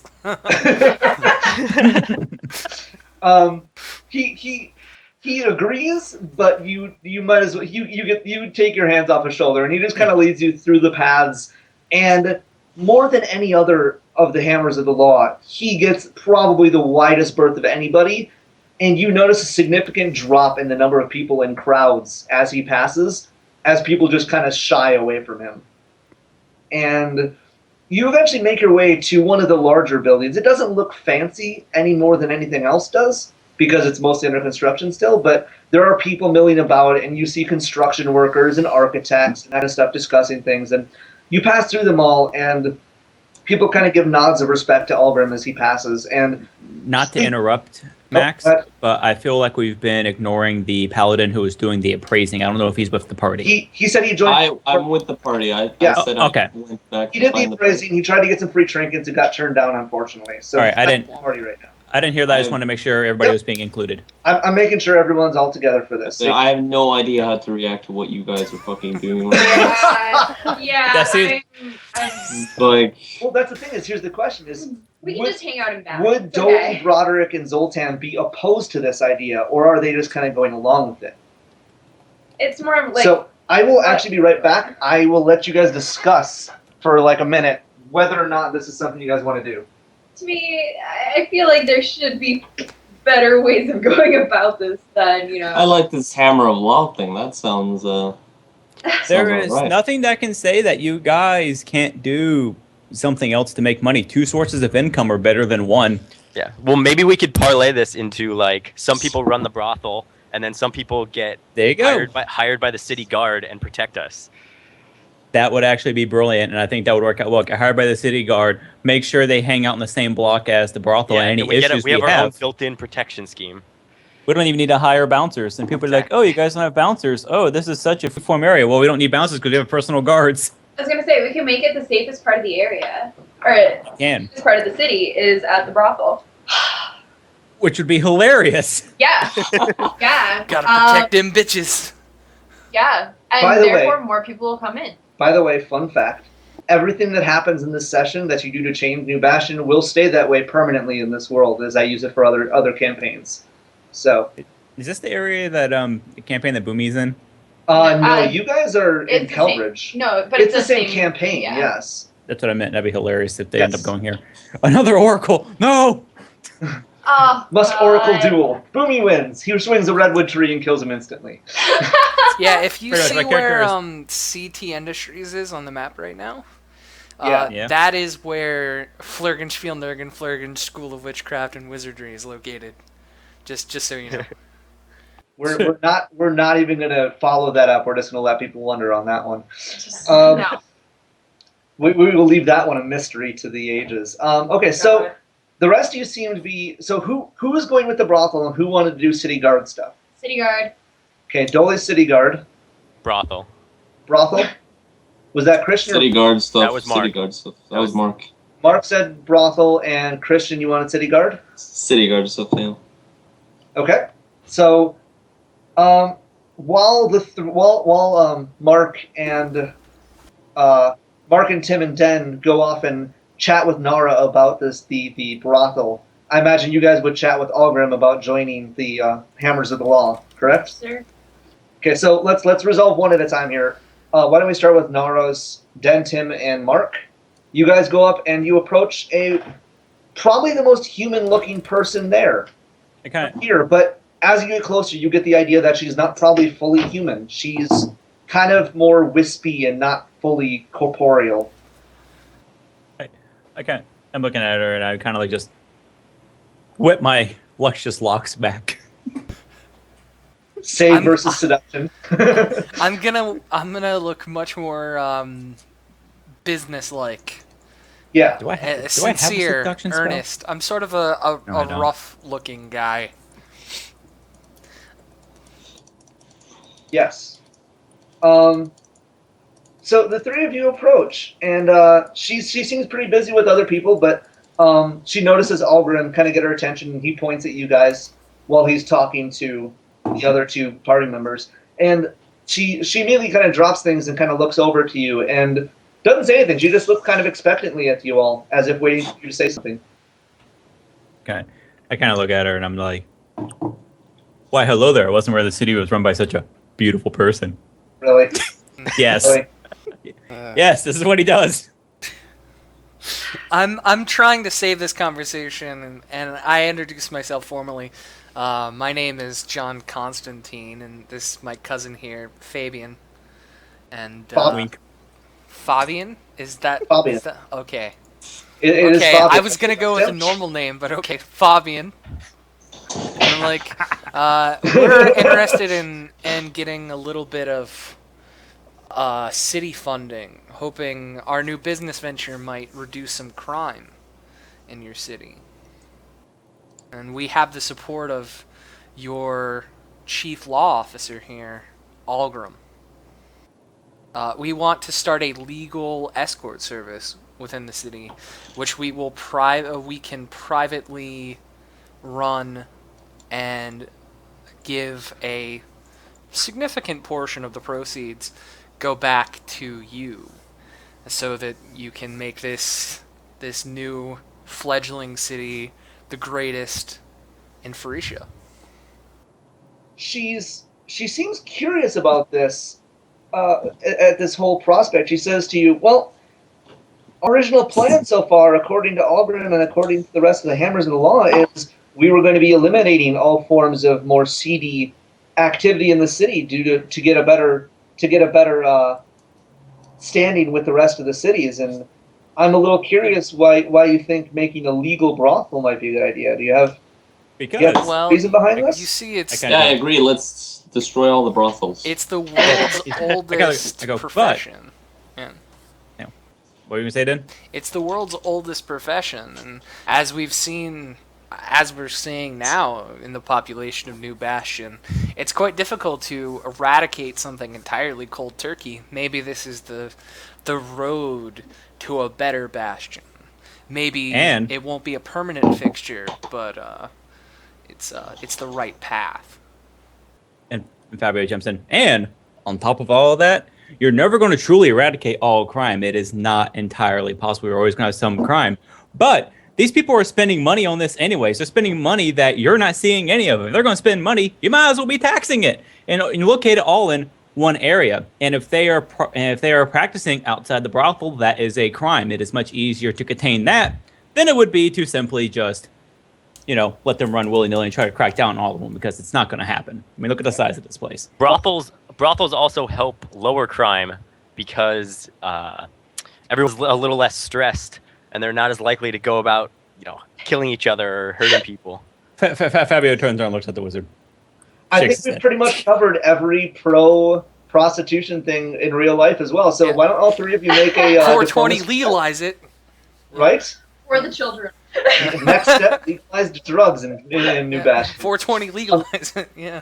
Can you Spoiler. check a diplomacy check for your parts of the argument? Basically, these are all assisting the highest roll. Spending my last use of a reroll of the circumstantial plus 10 because Okay? I don't like ones. There we go. So, all right. This is not to gather info, and so I get an 18. So between the three of you, you've made a pretty good case. She's nodding. You get the idea that she's a very, very sensible kind of person. She's willing to see the logic and everything. And she thinks about this a bit, and she calls a couple other people over, and she talks to them about it. You guys make your argument to them again, and they're all talking together, and you see them starting to kind of nod toward each other, and she turns back to you guys and says, well, it seems like it could be an interesting idea. Do you have any idea of how to get this started, and what we need to lay down rules for it, etc., and how much the city gets, etc. Basically, administrative stuff. So really quickly, let's just go over basics of what you guys would want for the administrative side of it. Yep. And then we'll assume you guys made your whole dealings with it just to save time. Okay. I would say basically first we need a building, Yep. obviously supplied by the city. To go about it, 10% of all shares go back to the city. 10% of all things spent. It's also going to serve alcohol and food, so they'll be selling on that. There's also going to be an entry fee to get in. So there's also that is also going to be taxed, and obviously any money they spend on the individual services will also be taxed on 10% of all things shared. There will also be live entertainment such as music and whatnot, so we can recruit performers in there. We're looking to have the two in the personal guard that's part of our entourage be not in charge, but utilized within that block, within that area, and we'll make that whole area one of the safest areas in the city. And we will keep it all contained. I have to stop a second. Ask all of you, and I'm going to ask the people in the Twitch chat, is this what happens when you let people role play? Because whenever I let people role play, we either get into serious business shit or a full leaflet campaign happens instead. People don't actually talk. They're just like, you know what? We want to do the most mundane, normal activities ever instead of Max, the campaign. Spoiler, I did a 8,000 word paper for my graduate psychology class on whorehouses, pretty much. I would also like to add in that it would probably be a good idea. We could probably buy off one of the shadier taverns that already exists in that area of town and renovate it to cut down on startup costs and also to build a sort of local name for ourselves. Den, as a GM of a split party right now, I love you for that idea because you just gave me the perfect idea for this. Her response to that is that it's not exactly something that they can just buy out one of the other taverns because nothing's really owned, quote unquote, by the city. There's taxes that are paid and everything, but nothing's really owned by the city. Everything's privately owned. But most of these more seedy ones are housing, well, for the lack of a better word, non-legal brothels. And she's wondering if you guys would like to work with Algrim and the Hammers of the Law to help shut down one of these seedy taverns. And if you can, she will give you full use of that building and those premises. I wouldn't even need to say yes. I just hold out my hand as if to shake hers to just say, yeah, let's get this done.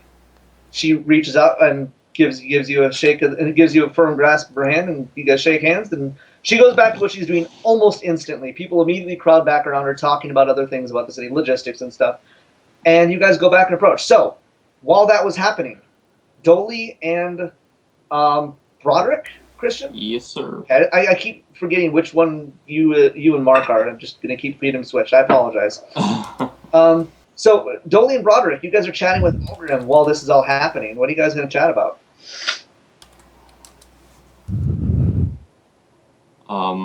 How we can prove our worthiness. Yeah, like what does the guard want us to do? Well, he says that normally they look for people who are already basically kind of doing, basically almost vigilante style thing. People trying to help keep the city clean of crime and stuff like that, and especially slavery. You get the idea that he's very adamant about removing slavery as soon as possible. Yeah.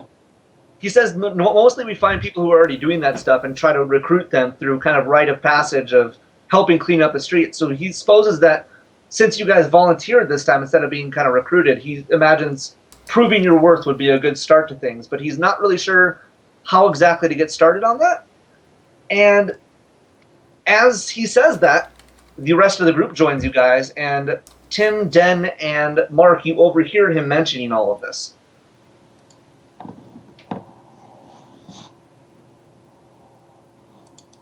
Ahem. Tim and Mark, you overhear him mentioning this stuff. So when you guys come in.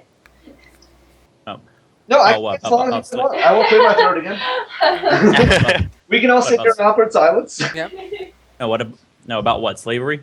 Was it? No, about him saying he doesn't really know what you guys should do what the others should do to prove that they should be in the Hammer of the Law. Prove it. Hint, hint, tavern. They're gonna help us clear out the tavern. There we go. Thank you, Mark. Mark saves it.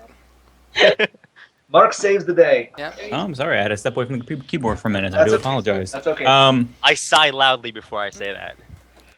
Okay. They can help us clear out the tavern. And it's I. So, Algrim kind of looks over to you and asks what Nara said. She's for it. Yep. She votes yes. Yep. She votes yes. So, he's kind of looking over at them and looking at you and not sure which thing to take care of right now. He's asking if you guys needed anything right now, or if she said you guys needed help with anything. I just tell him there's a particularly crime-ridden tavern in the city, and Nara gave us the go-ahead to knock the place down and take it over Don't and say that to make it a literally not legitimate the place business. down. I'm sort of Algrim expecting literally it. knocked the I'm tavern down. kind of hoping you let me pull out his character sheet for this. He may join the battle, but if Yeah. you have to keep him at level 7, if that's okay. I don't have him at level 7. I have him at level 6, if you Right. want. That's fine, whatever works, but Yeah. yeah. I'm honestly almost tempted to let you just play him at his level 12 Just level up. play. He's the sheriff. I mean, He this is would be level 12 after he at became tech, 12. Yeah. So yeah, I guess he would be part of it. Good. I imagine I'll just throw in a couple very large thugs for him to deal with. Yeah, so he seems quite excited by this prospect. He's been looking for an excuse to do some hammer time. Yeah, his hammer arm has been twitching. It has been literally Gosh. twitching. It kind of twitches every so often. He kind of reaches toward his hammer. This is so bad. If you're thinking about it. Not all of us have dirty minds. This is for the children. What's wrong with you? Yeah. Everything is for the children. Everything's for the children. His Stop hammer arm talking. twitches for the children. Den, really? I'm pretty sure you promised you weren't going to make those No, I jokes. didn't. I didn't. That's all you. Uh-huh, sure. You made the connection in your head, not me. Sure, Den. Yeah. Oh, God. Because like all of your jokes, Dan, you Yeah. mean them completely innocently. Yeah. I've never Anyways, made a dirty joke. He looks quite happy to join you guys in this little escapade, and he Yep. asks you, which one are you guys doing? He basically asks you guys to pick one out. The biggest, nicest one. Yeah, the biggest, nicest one. Okay, well, that's basically allowing me to ask you guys, how big of a battle do you want?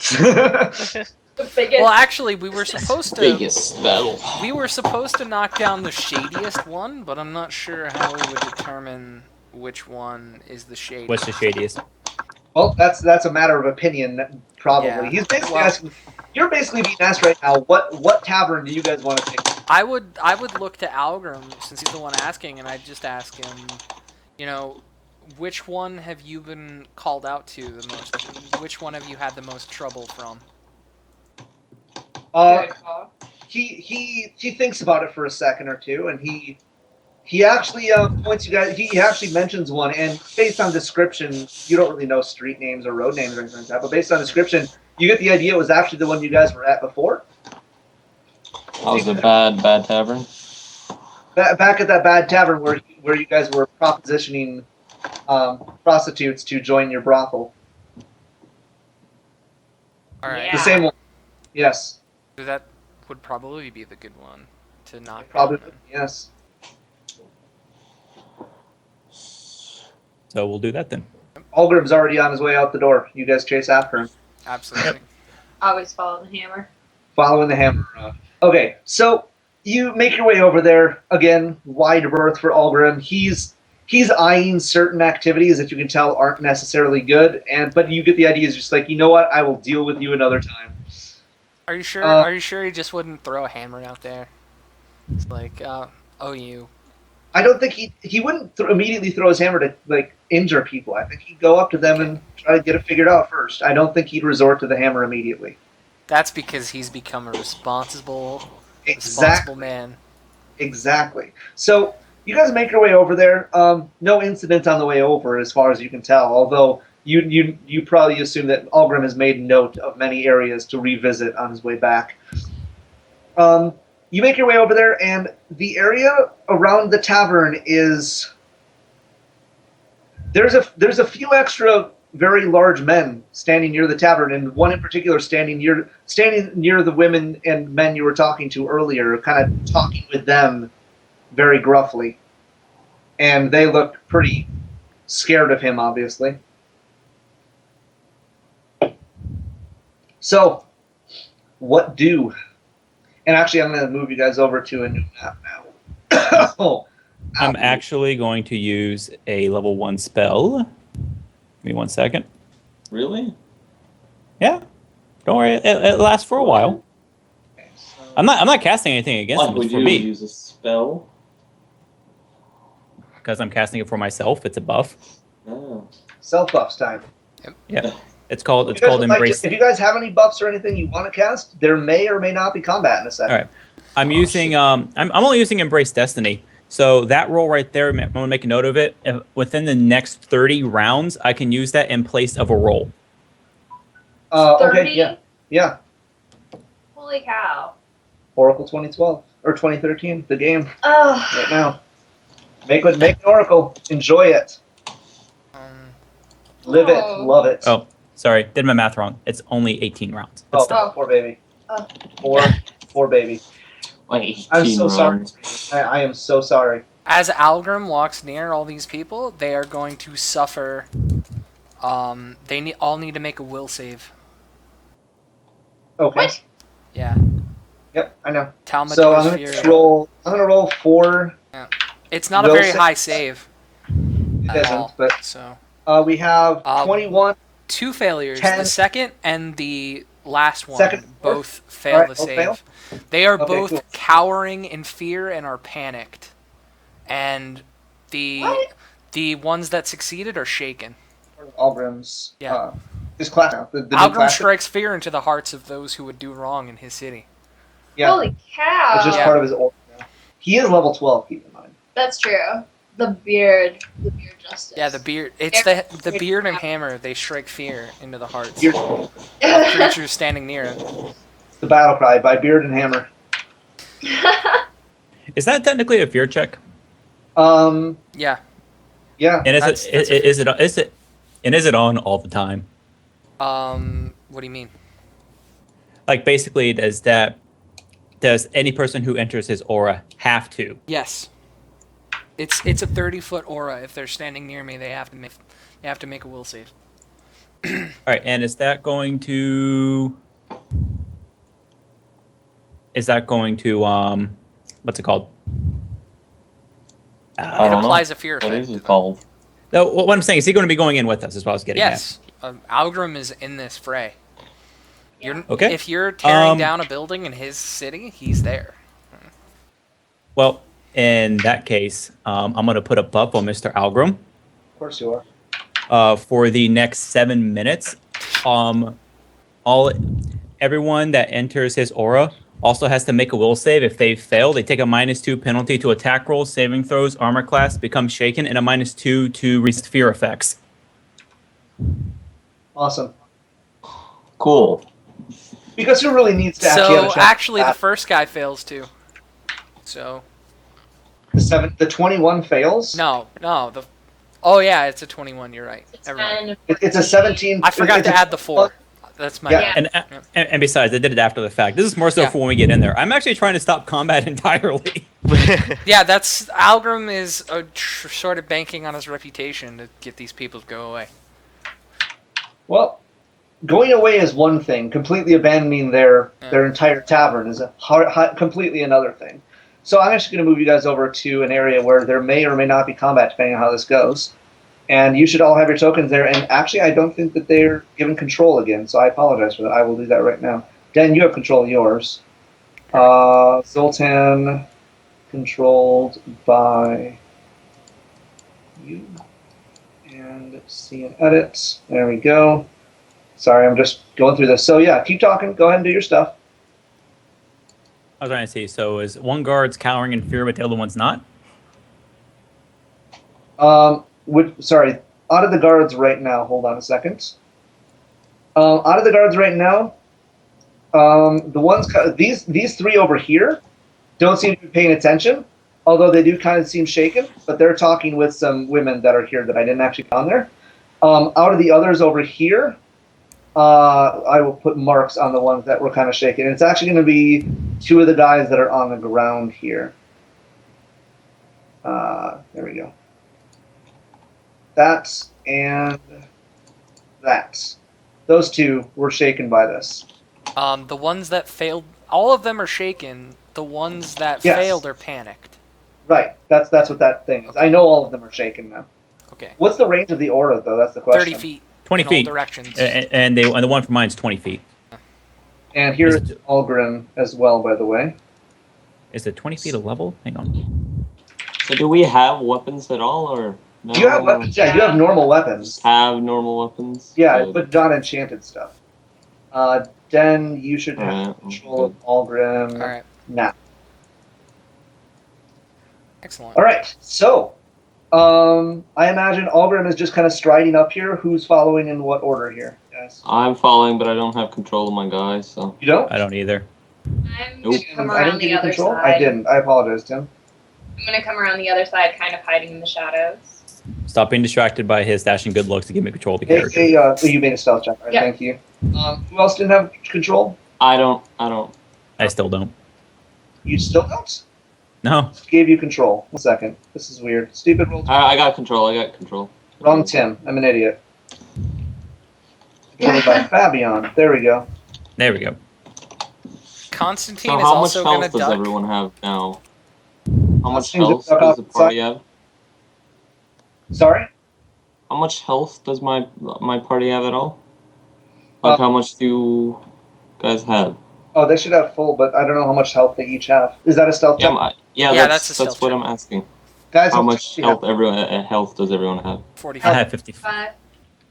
51. Really? Dan, how much health do you have? 44. Okay. Tim? I have 54. I think I'm the only one that took toughness. I have it, but Can No. I just ask, how wide is this alley? It's not really an alley. It's probably about 7 feet wide. Okay. And then it opens up into a 10-foot area. I'm But just gonna kind of walk. Wait, shit. I think I missed. but yeah, how big is the whole area? Like from well, you guys can do a ruler here. See, Kind of leaning up against the side of the wall, so get an I don't idea look of the really- distances when I do that. out of the ordinary. So, here, let me get the grid shown again.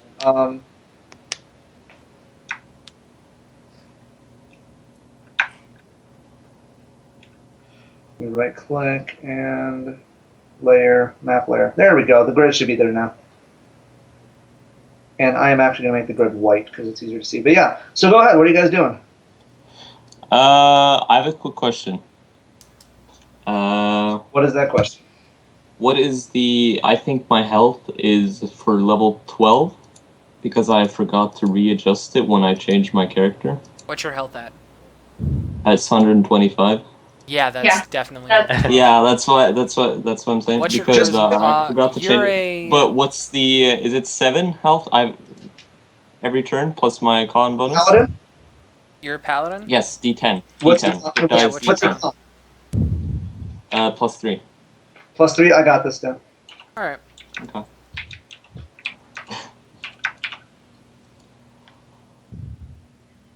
It's 9 times 6. 67. It's 53 plus. Yeah, 67. We're good. Yep, 67 health. 67. Sweet. So yeah, okay. So who's doing what right now? Lyra and Constantine kind of faded off in the shadows. Lyra, your stealth check has to be opposed by a perception check right I'm now. basically just leaning up against the wall. I'm not really. Okay, so you're kind of melding into crowds yeah, a little I'm- bit. Okay, I I'm get just what leaning you're up saying. against the wall. Not really. Gotcha. Okay, I'm so being inconspicuous. Sultan, Fabian, and Broderick, what are you all doing? I'm just kind of surveying the Well, I'm situation to see following where it's Algrim. going. Okay, so you're following Algrim. Zoltan? I'm hanging back, getting ready to cast a spell. Okay, did you want to cast any spells before any combat that may or may not start? No, because when I do, it's Okay. just gonna be. Yeah, go ahead. Well, Algrim walks up to them, Yep. and Den, would you like to voice Algrim for this part? Sure. Since you have that amazing dwarven accent, Yep. and we are streaming, Yep, people want to we hear are. your amazing dwarven I'm accent. sure they do. They can't take it. Algrim hasn't been given a whole lot of information. It's mostly this place is shady. He was Evidently, Nara said it's okay. So he's going to say to this guard here, you've lost your privileges in this city. It's time for you to go. This guy here doesn't. The guy right next to you here doesn't seem to want to talk to you, but this guy up here actually steps up, and the two people behind him, the two brutish, weird-looking things behind him, just kind of step up behind him, and he just smiles at you. And he says, "Oh, we've been waiting for you, Algrim. We came prepared this time. Remember what happened last time we met you in Bastion." And Algrim actually recognized him as one of the guys that accosted him when he broke that one guy's arms. Is he the guy whose arms got broken? No, not that. No. It's one of the guys that was in the fight. That you basically rendered unconscious and or dead. He didn't die though. He was. What did these guys look like? These guys, the ones. Okay, so the two right in front of Algrim, the humanoid-looking ones. One of them is. He looks to be similar to the same race as Nara. The other one seems to be one of the scaly folk people. The two guys behind him, you don't really know, but they look kind of buffed. They look pretty damn strong, and Algrim doesn't seem too worried about them, honestly. And I know for a fact that these guys are slavers, correct? You know that this guy used to be part of a slaver's ring. You don't know whether he is anymore. Well, it matters for my stats. That's why I'm asking. Right now he is, yes. Okay. Stat-wise, he is. Okay. That's all Yes. I need to know. Yep. I get a +4 versus everything I do against him. Stat-wise, he is. He smiles, and Algrim sees him take a small stick, a wand he recognizes out of his pocket, and taps the two guys behind him, and their grins grow as they grow. As they grow, 20-foot range. Murderous command. Hold on. 20-foot range. Womp womp. Fine, step up. There you go. Murderous command. One of them needs to make a will save. Okay, so they're actually pretty high level because they're going to be more meant for Algrim. But what's the save DC? Save DC on this, because it is mind affecting, is going to be 24. Nat 1. Murderous command. He has to attack his nearest ally, which would be Which one do you want to attack the other? the big guy. I'm just gonna have him whack the big guy. Which big guy? Which big guy got murderers commanded? This one. The one on the left, it now has to attack an ally. So Yes. you see him turn. You see him kind of eyes roll back in his head quickly, and you just smile to yourself because you know exactly what's going to happen, and you kind of pull the others back a little bit, and the big brutish thing behind the guy. Now, what is the rule? Does it have to attack its closest ally, or? I'll find it for it. It's a level 1, so I think it was just murderous command. Target is compelled to kill its ally. It only lasts for 1 round. So it doesn't specify which ally. No. Okay, here, Target attacks his nearest ally. Tim, I want you to roll a 1d2. A 1, he attacks the little guy attacking to Algrim. 2, he attacks his buddy, the big guy. Okay, he's attacking his buddy. So the other guy doesn't really notice this. I'm going to do a perception, though. So, Flat-footed. yeah, the other guy, wow, really? Double Flat-footed. net. The other guy, this one right here, does not notice what's happening, but his friend, his eyes roll back in his head, and Fabian just smiles because he knows what's coming. Full round butt. Slash popcorn as the big guy turns, takes the tree trunk that he is wielding, and swings it with all of his might on his friend. Nat 1. Oh, no. 30, that will hit. And he is going to deal... Okay, I have to get his high damage. Wait, if a 30's gonna hit... Shit, I don't even need to roll. Plus... No, sorry, not that. It is...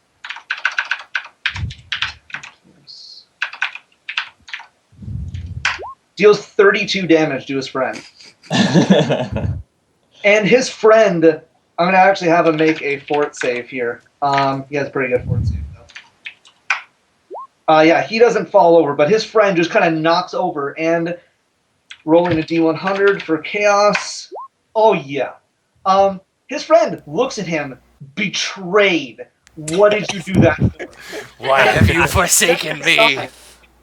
They step to the side, and turn toward each other, and this all-out brawl goes on between the two of them. They're wrestling each other and pummeling each other into the ground, just destroying each other, yelling about things.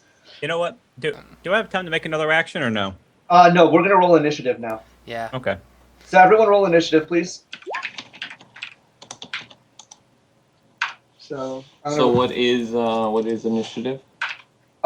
it's a 1d20 plus your initiative bonus. It's on your sheets. Should be near your. Yeah. Okay, gotcha. Yep. Dex plus Normally it's just your dex mod. Yes. Are you gonna bring 20 minus What? Oh yes, sorry, tracker. There you guys go, and I'll add you all to turn order. And roll Algrim's too, Dan. Yep. For the sake of that, I will let you roll him. Yay, I'm not last. Add turn. There you go. Go ahead and add your turns. Click on the number in the turn order and add your number that you rolled onto it, please. And I will add the little guys. Oh my gosh. I'm just gonna add one. Or It's not letting me add it. Oh, they both have the same Oh, there initiative you go. score. when people are typing, if you drag and drop the number from chat onto that, it'll let you add it. Yep. There you go. So add turn for those two. One of them rolled a 7, the other rolled an 11. Your DM is rolling Yeah. like a bit. Them rolls. Dem rolls. Let's do this. Okay, and then Oh my god. I'm going to just say at the end of all this, at the end of each round, the big guys are going to resolve some more combat and see what happens when one dies and one doesn't. Well, To see how beat up he is when he leaves that group and everything. How long does Murderer's Command last? 1 round. Well, it's only one round, but they're you engaged said that in combat with each other. If they're engaged in combat with each other, they're not going to stop just because the Murderer's Command Now stops. it's like, what the Now it's, why are you attacking me? I'm going to attack you. Why are you attacking me? I'm going to attack you. Until one of them dies. Yep. So, sorting by something else. numerical value. Constantine goes first. John Constantine isn't so much of a fighter. He's going to slip around. He can only move half his speed while stealthed. Yes. So he's not even going to bother to stealth, but he's going to slip around the back here. Believe he can move to here. Yeah. Let me get the ruler. Yeah, he can move another 5 feet. Damn, Yeah, I should he's mention just this. going to move over there. Would you rather fly? No. I'd rather not draw attention to myself, actually. Does anybody want to fly? Yes. No, not really. No. Algrim technically has a +10 to all fly checks.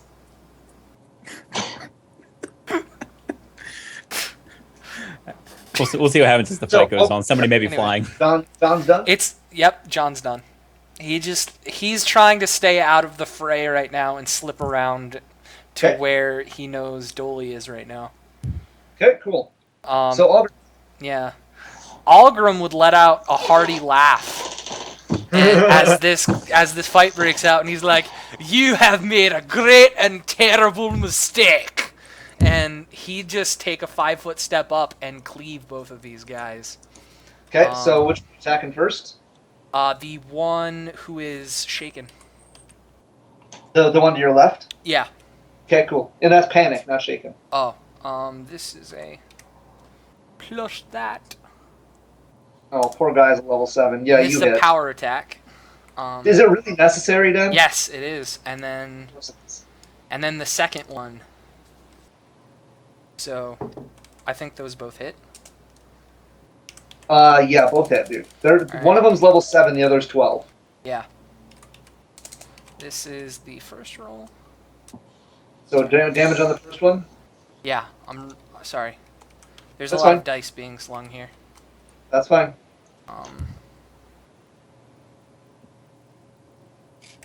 And for everybody in the combat and anybody listening, when it's not your turn in combat, make sure you know what you're going to do on your turn. That way we can keep combat flowing So smoothly. that altogether is the first attack. That's the first attack. Yeah. The guy next to him that seemed kind of afraid of him became quite worried at the fact that their biggest two kind of ringers just started killing each other. But that is soon ended swiftly by hammer. And he just drops like a rock. I just got a ghetto crit. That's You the did. second. That's the second damage roll. Almost a ghetto crit.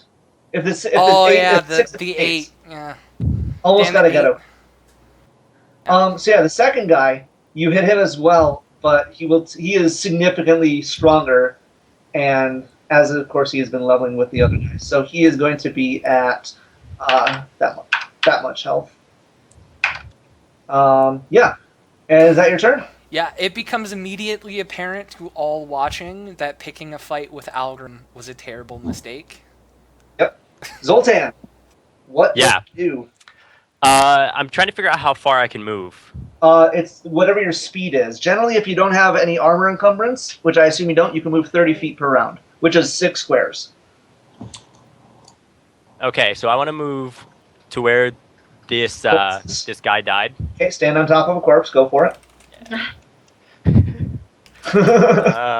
Headless corpse, might I add. There we go. Yeah, Head's gone. Jump and salsa. I want to do a cast Forceful Hand, which is going to push this guy back into this fray Okay. of the two giant guys. Okay, so is there a save for him or what? Functions as an interposing hand. It can also pursue and bull rush. So it's going to bull rush. So it's going to bull rush him. Okay, so you need to make a combat maneuver check, right?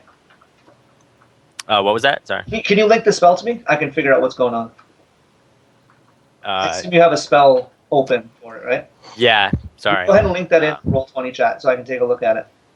Yeah, anytime you cast a spell, no matter how normal it may be, just link it. That way I have it so I can understand what it's doing. Because I don't know every spell by heart. Yeah, give me 1 second because I actually had it open on a different computer. Oh, okay, that's fine. All right, so let's see here. I have to figure out what a CMB would be. Okay, yeah, I know what a CMB would be. Come on. There we go. That's fine. All right. So you are bull rushing him backwards, basically into his friends. There we go. Oh, did you put it in Skype? Oh yeah, sorry. Do you want to put it here? I didn't know where to look for it. Okay, so one bull rush. Use your caster level. So you get you roll 1d20 plus 7, 15. 1d20 plus 16.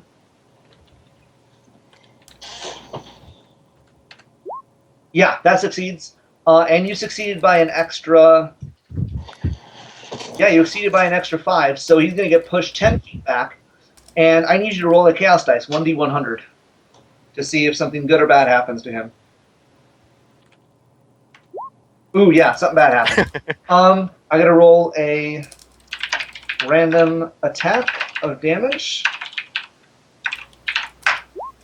As this guy right here is swinging his club, he does that standard, like, comedy Laurel and Hardy routine where he swings his club backward, and as he swings backward to hit his friend, he smacks the guy that you just pushed right on the face, and the guy just kind of falls to the ground prone right next to him. Just clotheslines him with an attack. And he drops prone. Solid. All right, Fabian. I'm going to take a step over here. This is a 100-foot range. This guy right here needs to make a will save again. Okay, it's going to be DC what? 23. He does not save. Oracle's curse for 7 minutes. Anything he holds breaks. He has no weapon. His weapon just kind of disintegrates in his hand. He looks at it, and it doesn't even seem to he doesn't even seem to register it. He just curls up his fist and punches his friend in the face again, and they just drop to the ground wrestling now. All weapons abandoned. Are you going to move it all for your turn? I took a 5-foot step. Okay, cool. So I can see around the corner. All right, so the guy next to his friends is going to get up, and one person roll a chaos dice. I can do it. Because this is just too entertaining. There. Oh, We both got about the same result, so. Neither one of you rolled. So nothing bad happens to him. He stands back up. So he's no longer prone. And he, as a free action, he yells out for help. And a friend, another guy, comes out of the bar and sees what's going on and sees these guys fighting and his friend just kind of clutching his face, and he has no idea what's going on. And the guy next to Dolly Well, I may have him make a perception check to see. Doesn't really. I don't know. He doesn't really feel the need to go on. He's asking this guy right here what's going on, but the guy is so shaken and panicked by Algrim that he's just kind of shaking his head and not doing anything. So the guy doesn't really know what to do with his turn. And it's Dolly's turn. I know what he should do with his turn. Die. Yeah. Okay. But however, I don't deal that much damage, so we'll see. Well, sneak attack, huh? Sneak attacks. We'll How see. many attacks do you get? Full round. I just get 2. Okay, do it. So You didn't take 2 weapon fighting? I did. Then You get 3. you get 3 with 2 weapon fighting. You get 2 with your offhand. No, No, that's greater that's- 2 weapon fighting. That's great. Yeah. That's greater. Okay. I only And have. her base attack bonus at level 7 is only 5 as a rogue. Oh, it is. That's right. She's medium BA. They I get, apologize. they get rogues really hard Yep. when it comes to base attack bonus. So 18 on him will hit.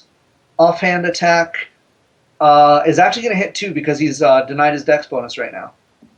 Okay. So yeah, he has very, very high dex. That's why. So roll both. That's 6. Offhand damage. So 9 plus 2 sneak attacks. 18. That's 35. He drops. Why does he have such low health? I don't know. But he drops to the ground, dead. And then I'm going to do a fast getaway. You mean withdraw? Yeah, fast Withdraw. withdraw. Okay. And kind of duck into the shadows behind this guy. Do a sneak check. Stealth check. Stealth check, whatever. That should work. Yes, it does. He nat ones. He has no idea you're there. He's too panicked by Algrim right now. He really doesn't know what to do with his turn. And as a result, he is going to remain shaken.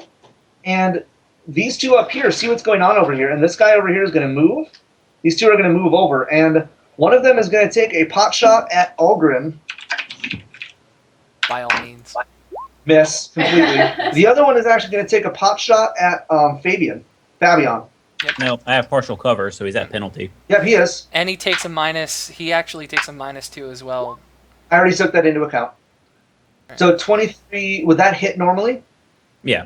Okay, so I have to roll a 1d100. 50 and above he hits, 49 and below he doesn't. Well, also So he's Wait, got a why is there -2 100 because he's in my aura, and they're I did that. slavers. Okay. The six is with the -2, don't Alright. worry. Yep. 1d100, so it's above 50, so he does hit.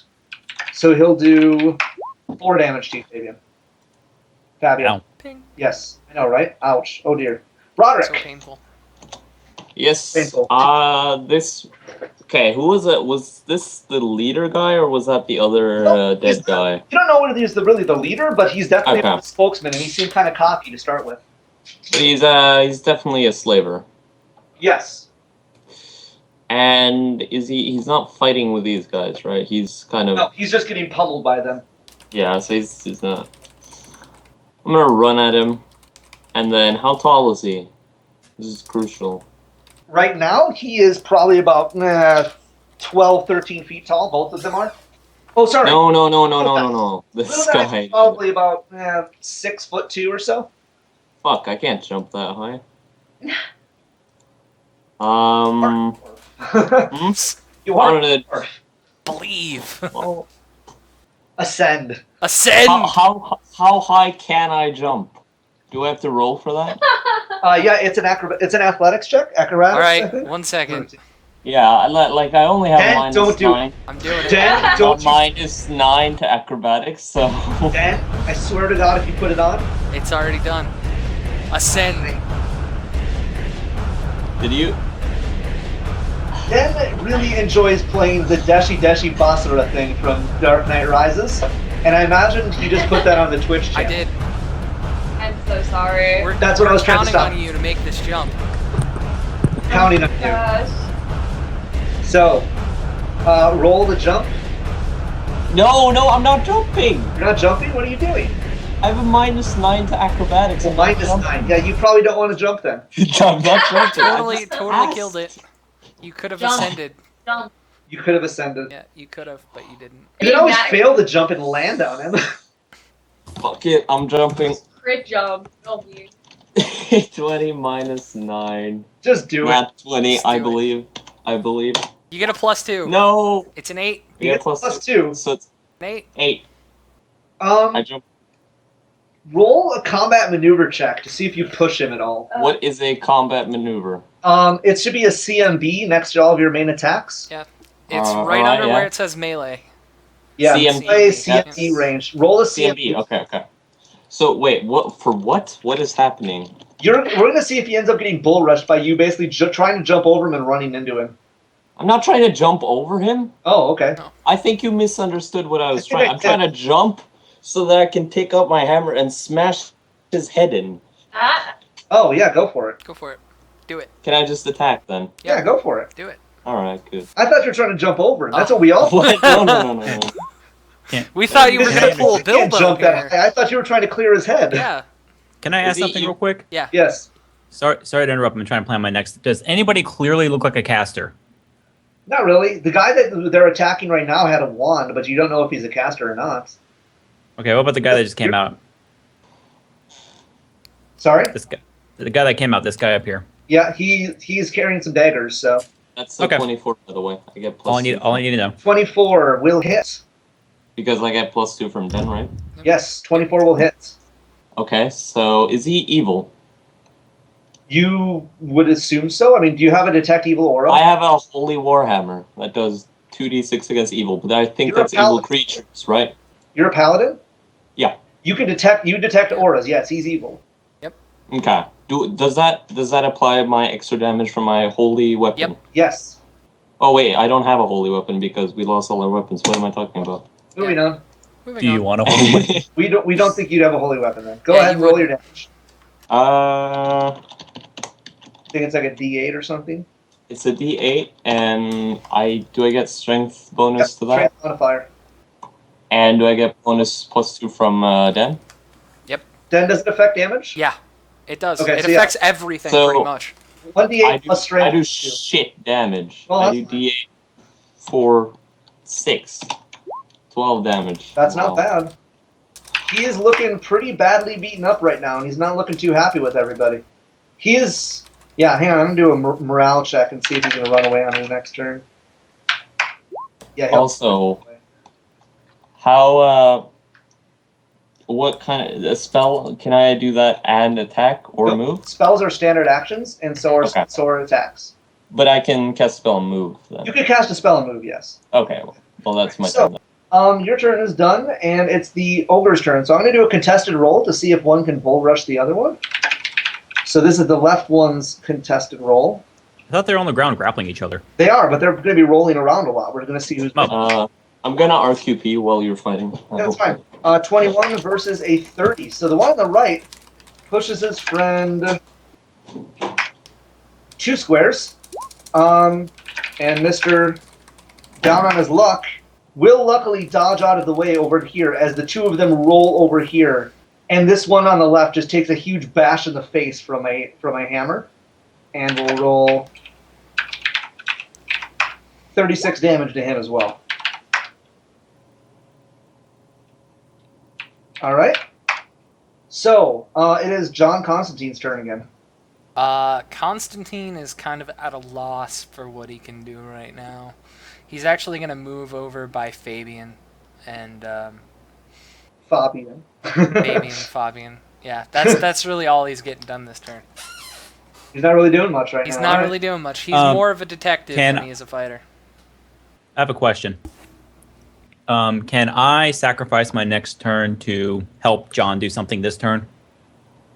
What we could do is just have John hold his turn until after yours. Yeah, we can do that. Okay. Why don't we just do that? We'll hold just- John until yeah. after Fabian goes. So I'll just Algrim's move turn. back here. Yep.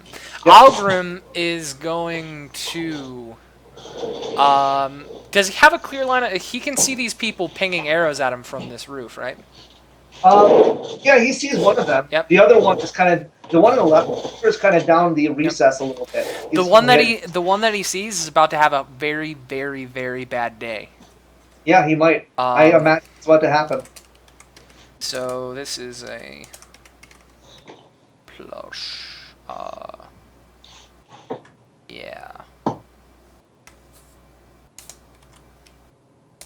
Sorry, I suck at math. Nat 20. Whoa! Crit. At 20. Yep. You don't even have to roll the damage. I want to, though. Because he's a level 7 and it's a level 12. I still want But go ahead to. and roll the damage. Just see how much overkill it did. And then, yeah. Yeah. You did... just FYI, just to put this in perspective for you, Den. Yep. Your plus there at the very end, that 48, that's his health. Okay. Any rolls you do are overkill past that bonus. Oh, it also gets Vital Strike, too. I forgot about that, but whatever. Doesn't matter. Roll a chaos dice to see how much hilarity happens. Not very much. Not much. The hammer hits him, and just you just see the life come out of him as the hammer just strikes him dead in the chest. Where once there was an archer, there is now a red mist. Not that, but he just takes it full in the chest with the hammer and it drops to the ground. But since he's on a slope surface, he actually rolls off behind the place, and you see him disappear behind it. And you hear a light thud from behind the tavern, and he's dead. Zoltan.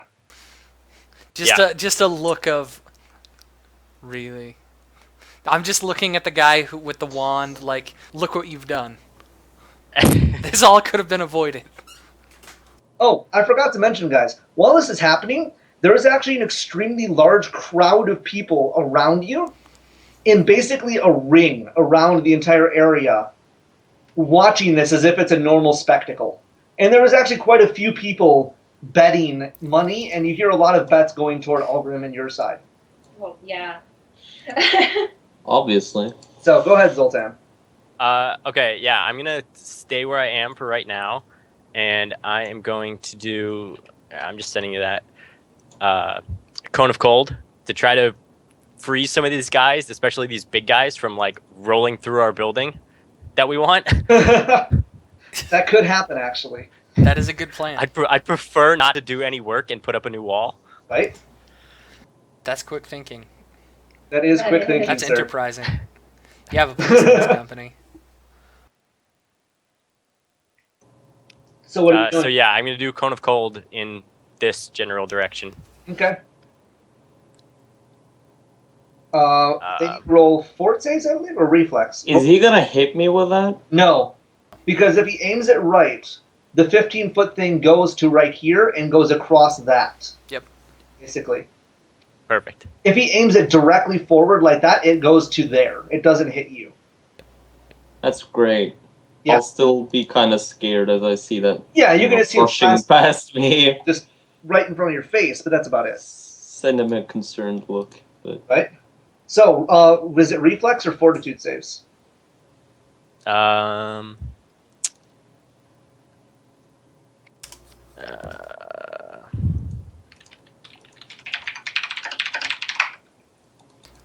Looks like reflex. I don't see. Reflex half.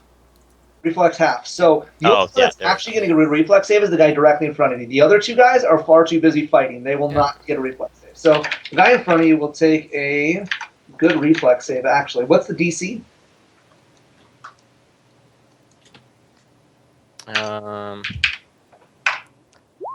Probably going to save, honestly. Since he's higher level than you guys. He does 8, but he'll still take half damage, so roll damage normally. Which is damage to 1d10.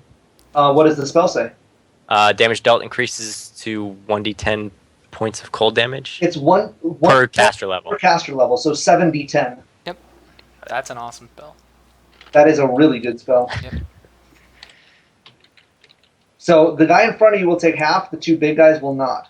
So the guy in front of you, even with taking half, he freezes solid and just drops to the ground as a block of ice. And the guys behind him, both of them actually are like just, they can barely move, and they're so half-heartedly swinging at each other now that almost nothing is effectually being done at this point. And the one especially on the right looks just almost gone. I mean, they're both just kind of swinging at each other. Nothing's really happening anymore. They're just half-heartedly slapping each other. Algrim nods approvingly at Zoltan. And it's Fabion's turn. Question: Can you, in one turn, can you do a move, a standard, and a swift? Yes. Yes. Okay. And as many 'Cause I did- actions as you want. Oh, because I have the meta magic feed of quicken spell. Yes, So, you can do 2 spells with quicken spell. all right. I am going to kind of move back here because I'm assuming that even though he's stealth, I kind of know what John was trying to do. Yeah, you saw him slip off into the Yep. shadows. All right. Standard action, I can cast 1 wizard or sorcerer spell a day. I'm going to cast Fly on John so he can get up onto the roof. Excellent. Okay. And swift action, which one of these big bastards looks the most injured? Metagame, one's at 2 health, one's at 1 health. Oh. Pick your choice. What about the guy? What about the guy way back here? He is perfectly fine. He just came out of the tavern. He hasn't had a turn What's yet. going on? Oh All right, my that's god. within 50 feet. Okay, he has to make a fort save. DC 23. DC 23 fort save. Ba, ba, ba, ba, Come on, ba. fail. Rolling at 1. Uh, Rolling at 1. fort save. I don't- Fort save's usually pretty high. I don't expect them to succeed. I want Yes. I want him to roll in at 1. 8. Yes. Permanently blind. He's Blindness, deafness. Please. Okay, he is blind and shaken. And it is Constantine's turn. That'll teach him for drinking the moonshine. You know what the So- funny thing is? I'd like to point out I haven't done a single damaging thing. Constantine, You have effectively ruined combat. It's like a wish. Fabian, and Algrim together just fear everything, destroy everything, turn everyone against everyone else. Zoltan just decides to blow cold air over. And Dolly's just like, no one's paying attention to her, and she's just eviscerating people in the back corner. Yeah. John is going to pull a Christopher Walken in the Weapon of Choice music video, and he is just going to awkwardly fly his way up over this building, and the real question is, I can't really stealth fly. That's not really going to happen. What is Well, my here's the flight thing, speed? Here's the thing. Nobody would really expect to see a flying guy. Actually, I can move. Could I get basically? Would I be able to catch him off guard if I flew up right next to him and tried to stab him? That's the real question here. If you fly in the correct way, right now he's looking toward Algrim. Okay. So make a stealth check, and he'll make an opposed deficit perception check to see if you can basically, because he's not going to be looking for someone to come right next to him Yeah. when he's standing on a fucking roof. 20. Okay, so opposed deficit perception check, Probably, yeah, matched. match. So do another one, because I don't know who would be the winner on that. Actually, 5. Oh. that's 20. Saw it. Yeah. Sorry. That's so bullshit, though. I hate that. I know. It sucks. know. Okay, so what am I doing here? What are you doing? Are you flying up to him? I guess. I don't know. Yeah. You can fly up to him and attack him if you want. He's Well, going to see you. He's when not going to the real question is, when would he see me? He would probably see you right when you get next to him, because he's not looking for you, but he would catch you Yeah. out of the corner of his eye as you land next to him. Because if I saw that he saw me, I wouldn't keep flying toward him. That's what I'm getting at. How far away are you? Let's make a roll on this. I'm over here right now. Okay, so you are about 6 squares, so I'm going to roll a d6 and see when he sees you. A nat 1 on his d6, he sees you almost right away. Basically, it's bad for him. Yep. So he sees you almost right away Okay. and kind of turns toward you and he's like, why the fuck is that guy flying? All right. So you maybe take it to like right there So, before he sees you, so you can turn away. I can actually move over. I'm gonna move over here to this guy, who I'm flying above him, so he won't be able to see me either. Yes. And I'm going to. Do I need to make another stealth check to see if I Yes, can? please. That'll make him he basically just gets a 1d20 because of his panicked and or unaware of flying man. He's gonna. So 5. Okay. I think you'll be okay. Yeah, I think I'll be okay. And then I'm going to. Yeah.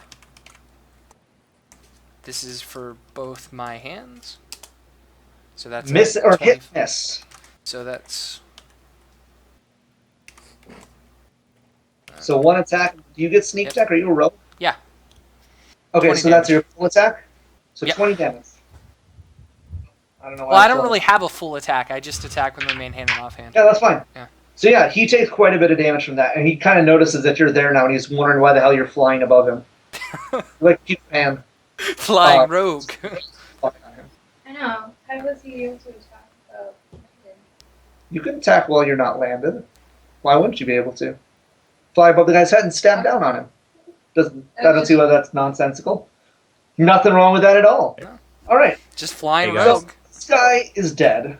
This guy is blind.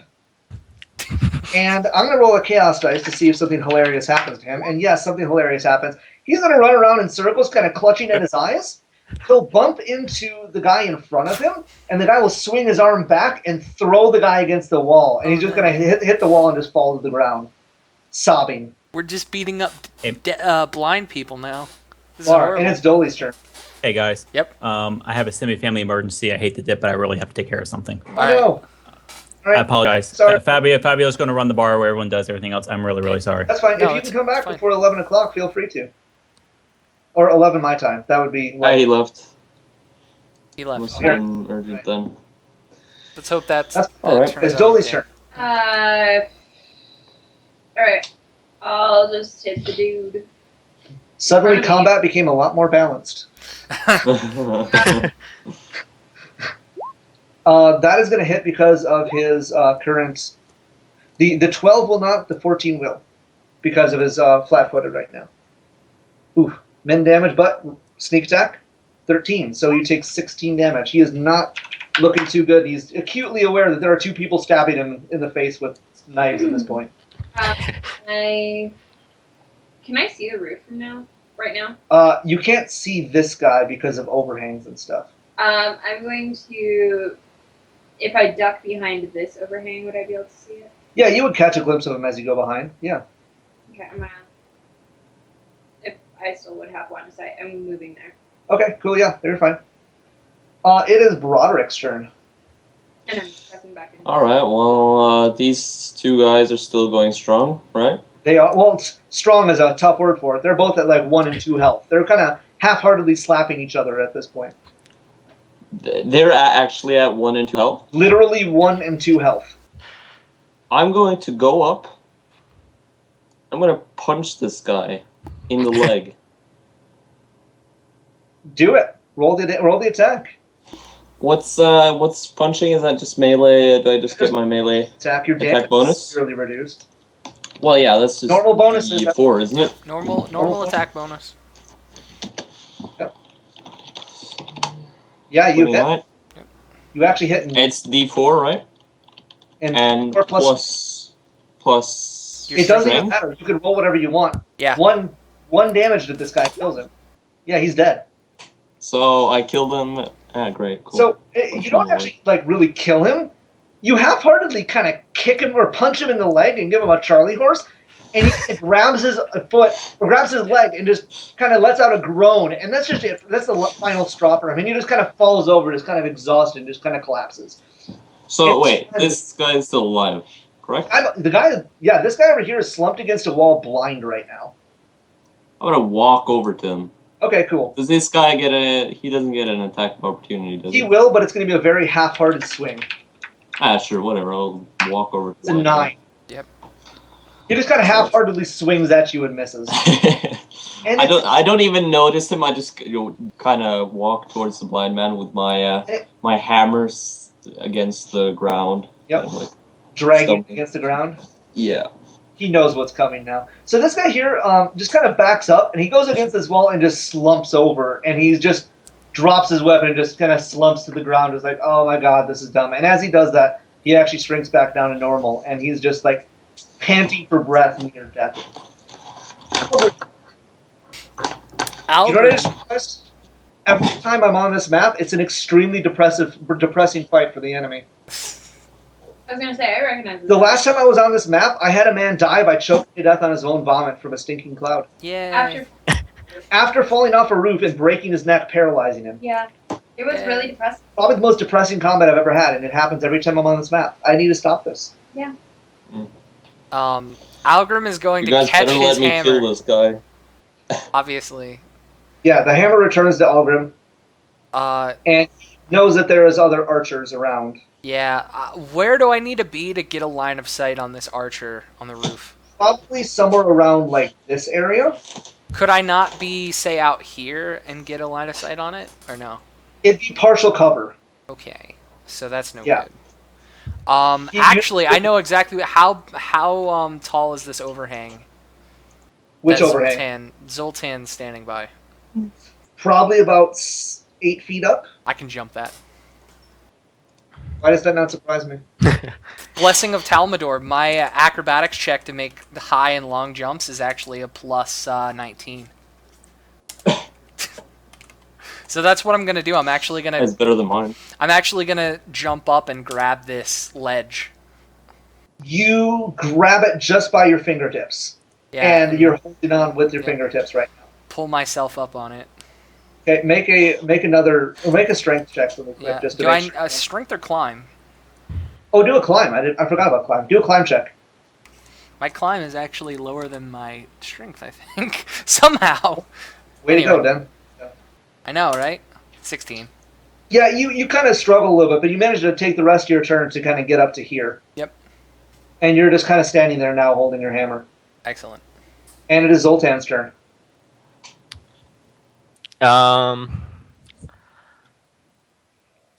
I don't know what I really want to do. I think I'm just gonna use fly and fly up onto the roof here and just sort of observe for right now. Sort Alright, cool. Can I just sort of stay behind Algrim Yeah, of course. so I don't take an Kind arrow of in back the to back face or with something? a little bit. Yeah, that's fine. But yeah, Satcon I'm just gonna is not going to be taking a turn at this point, and it is get the Constantine's high ground. turn. Actually, my climb mod, I was looking at the wrong character sheet because I'm an idiot. My climb mod is actually plus 12. So, Well, that's fine. Whatever. my bad. It's fine. You Yeah. still would have just ended up and finished your turn doing Yeah. that. So, Constantine. Constantine is he still he's obviously been seen by this guy at this point. He has, and the guy's acutely aware of him, and he'll probably take a swing after your turn's over. If he doesn't have- Constantine is going to withdraw under this overhang over here. Okay, that's a full round action. Yeah, he can move how far can he move on a withdrawal? I can't remember. Double his move speed. So he's going to withdraw all the way over to here and duck behind All right, here. and it is this guy's turn. He sees. He's going to do a perception check to see if he knows of anything going on. He sees Dolly. That one. He does 22 This one right here. damage. He is not dead. Okay. I'm sorry. He's almost dead. He does a He nat just- 20 and manages to kind of catch a glimpse of you in the shadows. I wasn't trying to hide from him. Oh, I okay. thought Constantine was going to take care You of were. him. So he steps over 5 foot and does an attack on you. Wow. What? Seriously. 3,000 And damage. a nat 1. No. And a Really? nat 1. So Really? first off, we will do the crit. He deals 15 damage with the crit. And then Lyra, because you're the one that's getting attacked, roll a d100 chaos dice, please. High is good for you. By the way, he's taking another 2 damage because of my Yes. bleed. Yep.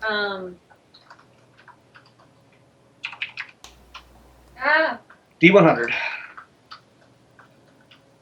Oh, he because of how badly he slips on his second attack, you're actually going to get kind of an AO on him because of this.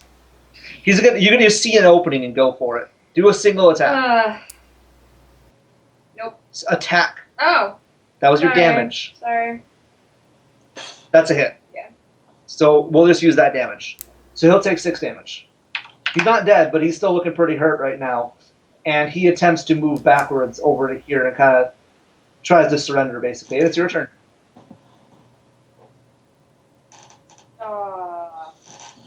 Oh, shit. No, sorry. I forgot about the archer. The archer is going to peek his head over to acquire a target and see a very large hammer and a dwarf attached to it walking toward him, grimacing. And he is going to try to retreat backwards. Damn straight.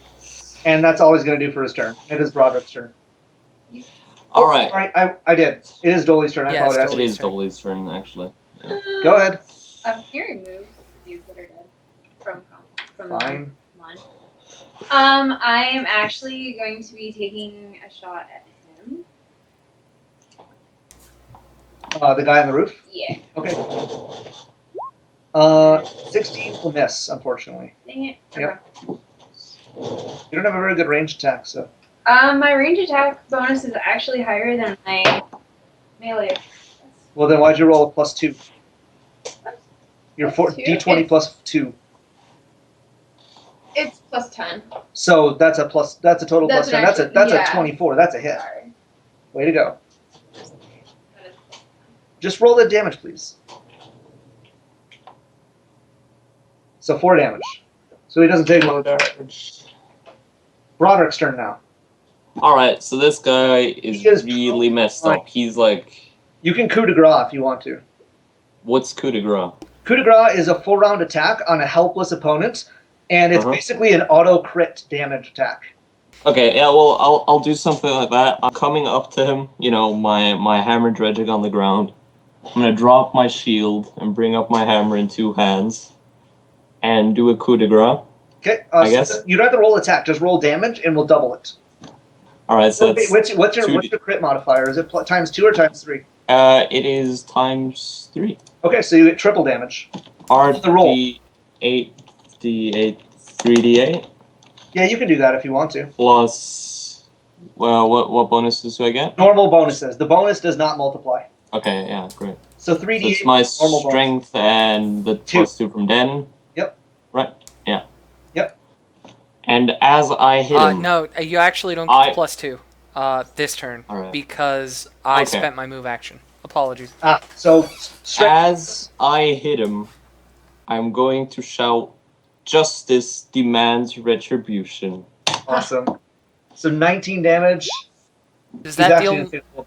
Does that deal more than half his health? With the mild bonus I was going to give, yes. He needs to make a Fortitude save, DC 10 plus 19, so DC 39. Sorry, DC no, 29. 29. My bad. I can't math. DC You can't 29. Can't math, dude. Fortitude save. Save is 29. not save. He What is does it dead. happen? He's dead. He's dead? That's how coup de grace works in Pathfinder. Oh, right. They Yeah. make a Fortitude save. How much health did he have? 48. You had some bonuses in there, don't worry. Oh. Because it's a coup de grace and he's blind and everything, and the awesome catchphrase. I give bonuses to Yeah, catchphrases. catchphrases are worth it. Dealt 49. He rolled 3. It's normally 1d8 plus 4. He Oh. rolled the 3 times. Oh. Yeah. Never mind. Be glad he did, because otherwise it would have been 1 times 3. Because normally when you do a crit, you roll normal damage and just multiply the roll times 3. So we would only multiply the 1 times 3. Oh, that's how you do Yeah. it. Oh. Normally we do that. I was okay with you doing it that way though. But yeah, that's how it normally works for a crit. All right. So he's dead. Fine, Honestly, at this point, I'm gonna have the last guy make a morale check. There's 2 guys. 3 guys left. Okay, the one over here has 1 health left. Yep. The one next to you has 2 health left, and he's gonna die on his next turn. Yep. And then the last guy up here is being approached by Algrim. He's Yep. gonna make a will save to not just. He's gonna fall off the roof, land on his head. He's actually remaining brave in the face of Algrim, which is a surprising thing. That is his. And it's Algrim's turn. Algrim is just gonna. He's just gonna step up to here so he has full view of the whole roof. Yep. And he's just gonna say, "It doesn't have to end like this for you. You have a chance, boy. Just surrender yourselves and you don't have to die." Do a diplomacy roll. I will. And I gain a +4. Because slavers.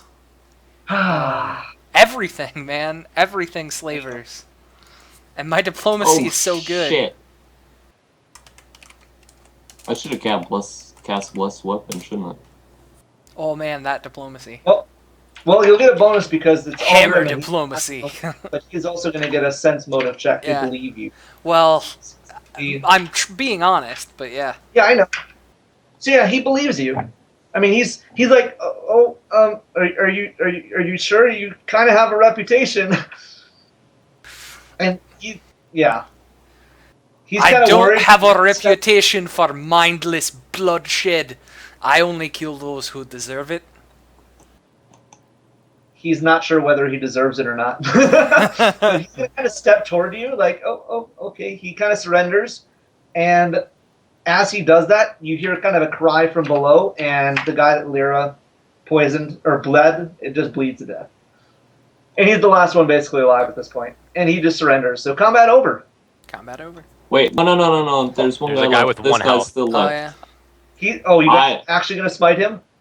I need to find a cool way to do that. Is it, All right, is it but But if necessary? anyone else wants to do it, then Can go I ahead. fly over and just Super Mario him? and Bonk Goomba him on his- stomp him? Fly over his You head wanna- and just bonk him on the head? What a Goomba stomp. Oh, wait. I may have a way to do this. Hold on. Wait!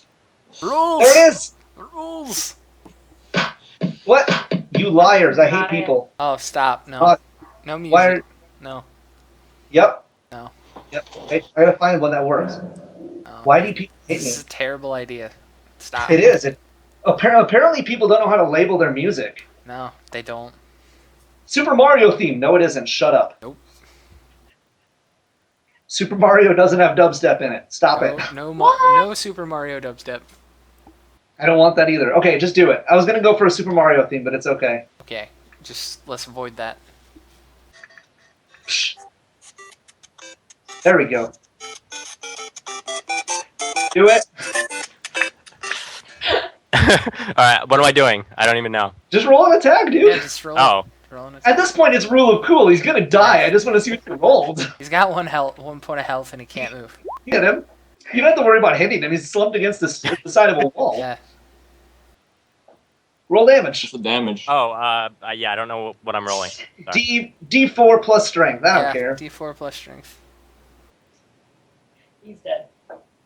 Strength greater than one. Yeah, he's dead. D dead. One D He dead. 1d dead. And you hit him in the head. He just collapses. He just slumps over. And combat over now. Combat over. Algrim, I imagine, climbs back down off the roof. Yep. As I just jump straight off the roof and I fall slowly down. Mm-hmm. So yeah, combat over. There are many I'm gonna people walk still over here. inside the tavern, but you pretty much eliminated their leader Yep. and all of their bodyguards in the most horrific fashion possible. So this guy is standing here, the prisoner, right? Well, yeah, he's a prisoner now. Yeah. I'm gonna ask Algrim what he's doing with him. Algrim, what are you doing with this man? Go ahead, Dan. I'm Still thinking speaking of, for I'm him. thinking of what Algrim would say here. He'd just say, "Feared I'd spare the lad." And Algrim would actually put a set of shackles that he carries around on him, and he would pull a whistle out of his pocket, a very loud whistle. And as he did, it would actually call another one of his initiates, one of the people who wear hammers as their insignia, and he'd just tell the guy in Dwarven to take him back to the HQ and put him in a cooling cell and leave him there for a while and let him think about what he's done. The enforcers speak Dwarven, He enforces in Dwarven, yes. but are they dwarves? They're not dwarves. This one that came isn't dwarf, but he teaches them all to speak Dwarven. Oh, obviously. Algrim is a dwarf. Okay, so Algrim, I'm imagining Algrim goes off with the prisoner as well as the rest of you guys take care of your stuff. So Algrim is gone with the prisoner. Tavern time. See ya, Algrim. He sort of waves and runs off. And I imagine he yells back to Jolie and Broderick, "Welcome to the Hammers of the Law." Yeah. Exactly. Something along those lines, yeah. What do you do? Sorry, I'm eating pretzel. Oh man, that pretzel. Mm. Is it a glorious pretzel? What do you guys do now?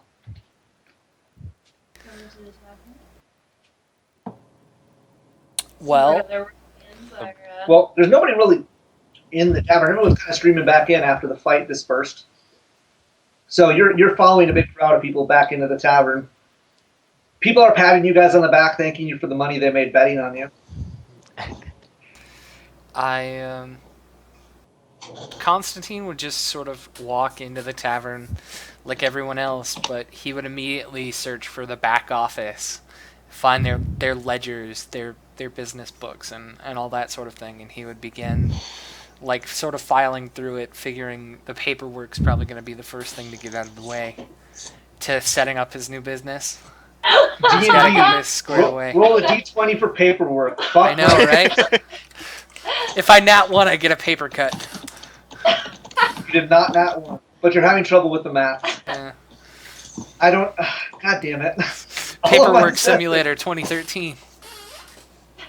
I can run Paper a cut full simulator. combat session, and somehow we will end up doing fucking tax work or something. Well, What's gonna happen? in a normal city, I mean, I can't just go around wrecking everything. Well, you could.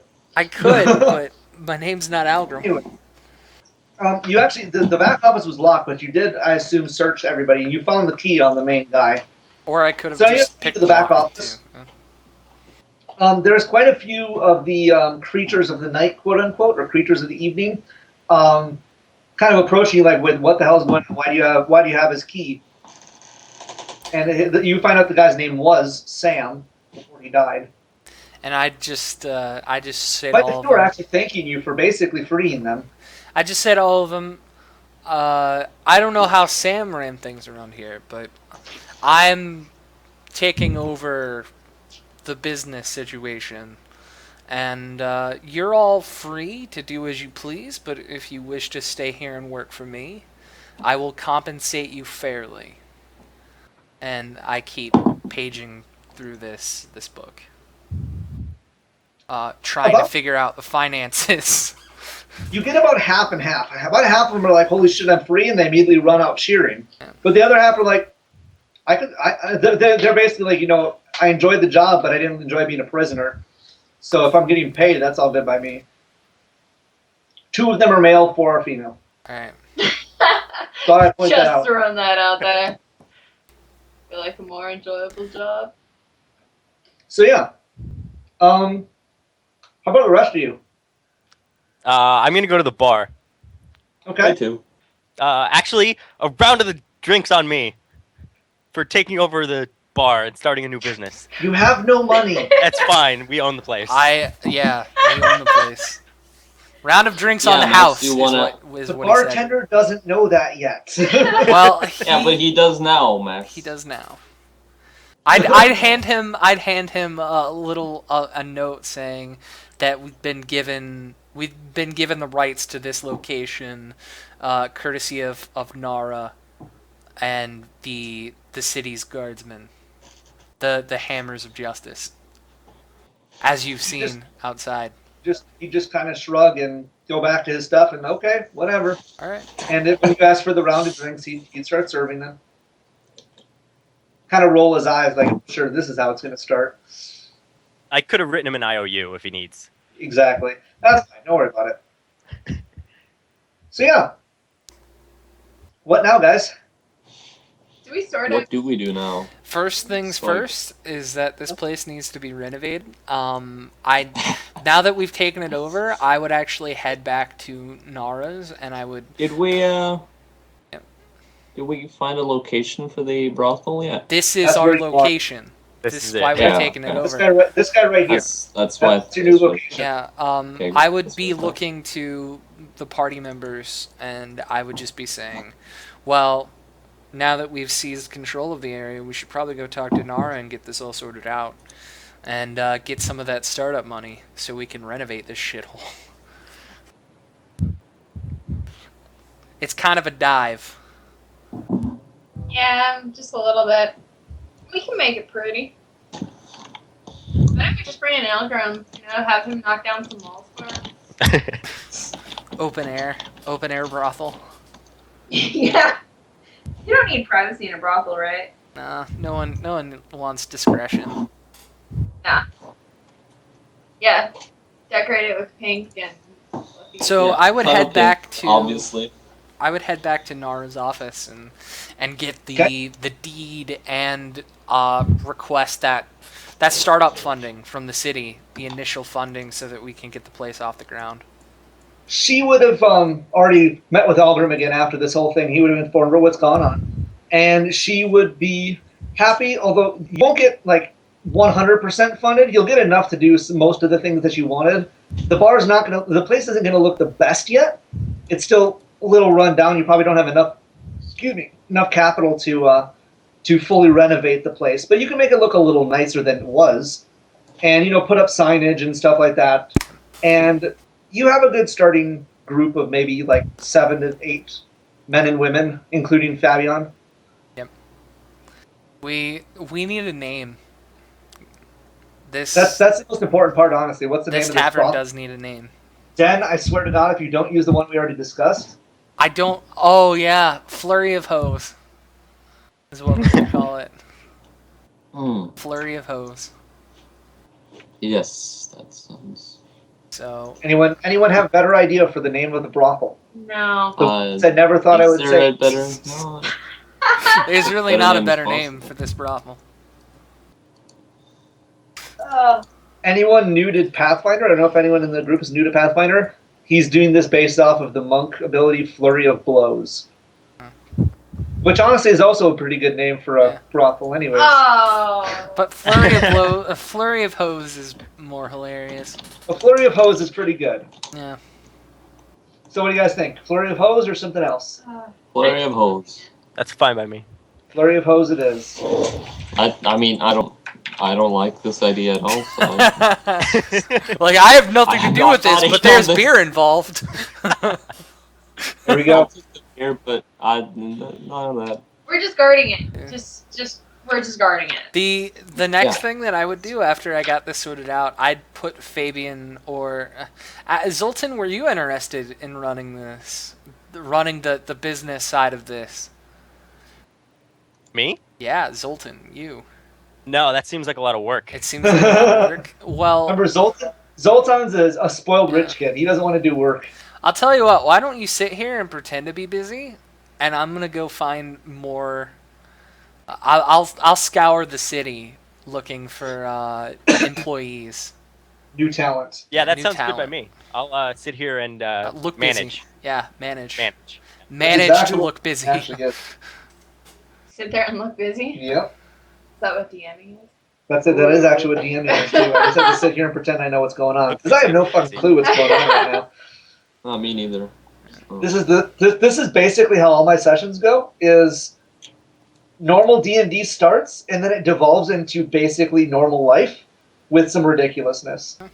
Yeah, with like some brothels and Yeah. stuff. Yeah. I mean, honestly, it makes me sad to say that the forming of a brothel by the party is not the most ridiculous thing I've had to happen. Yeah. Yeah, not. We not had a by long shot. BBG in our last campaign, and they could have like stormed his place and attacked him and gotten rid of him and stuff. They found out he was pretty evil, like enslaving people to make automatons. Did they attack him? No. Did they storm the place? No. They did a full-on election-style leaflet campaign to turn an entire town of Kelbridge against him,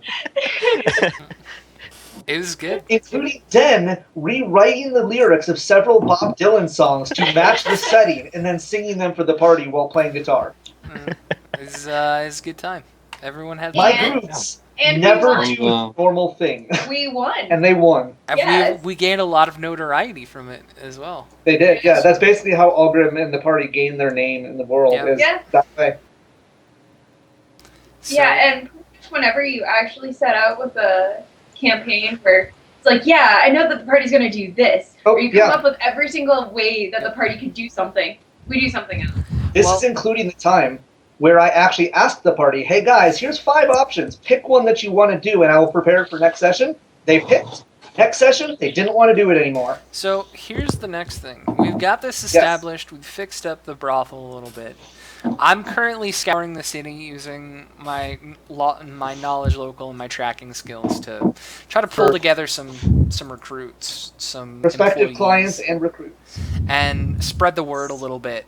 The next thing is, I know that Algrim was talking about cleaning up this part of town a little bit. I've been here probably. I mean, it's safe to say we fast forwarded a little bit here, did we not? Yeah, we're fast forwarding a little bit. Well, hang on. What are the rest of you doing during all of this? Well, I want to know if I've proven myself to Algrim that he will now allow me to join. You already are. Yeah. He said, "Welcome to the city." You're welcome in. This was your initiation. Oh yeah. Yeah. So We did it.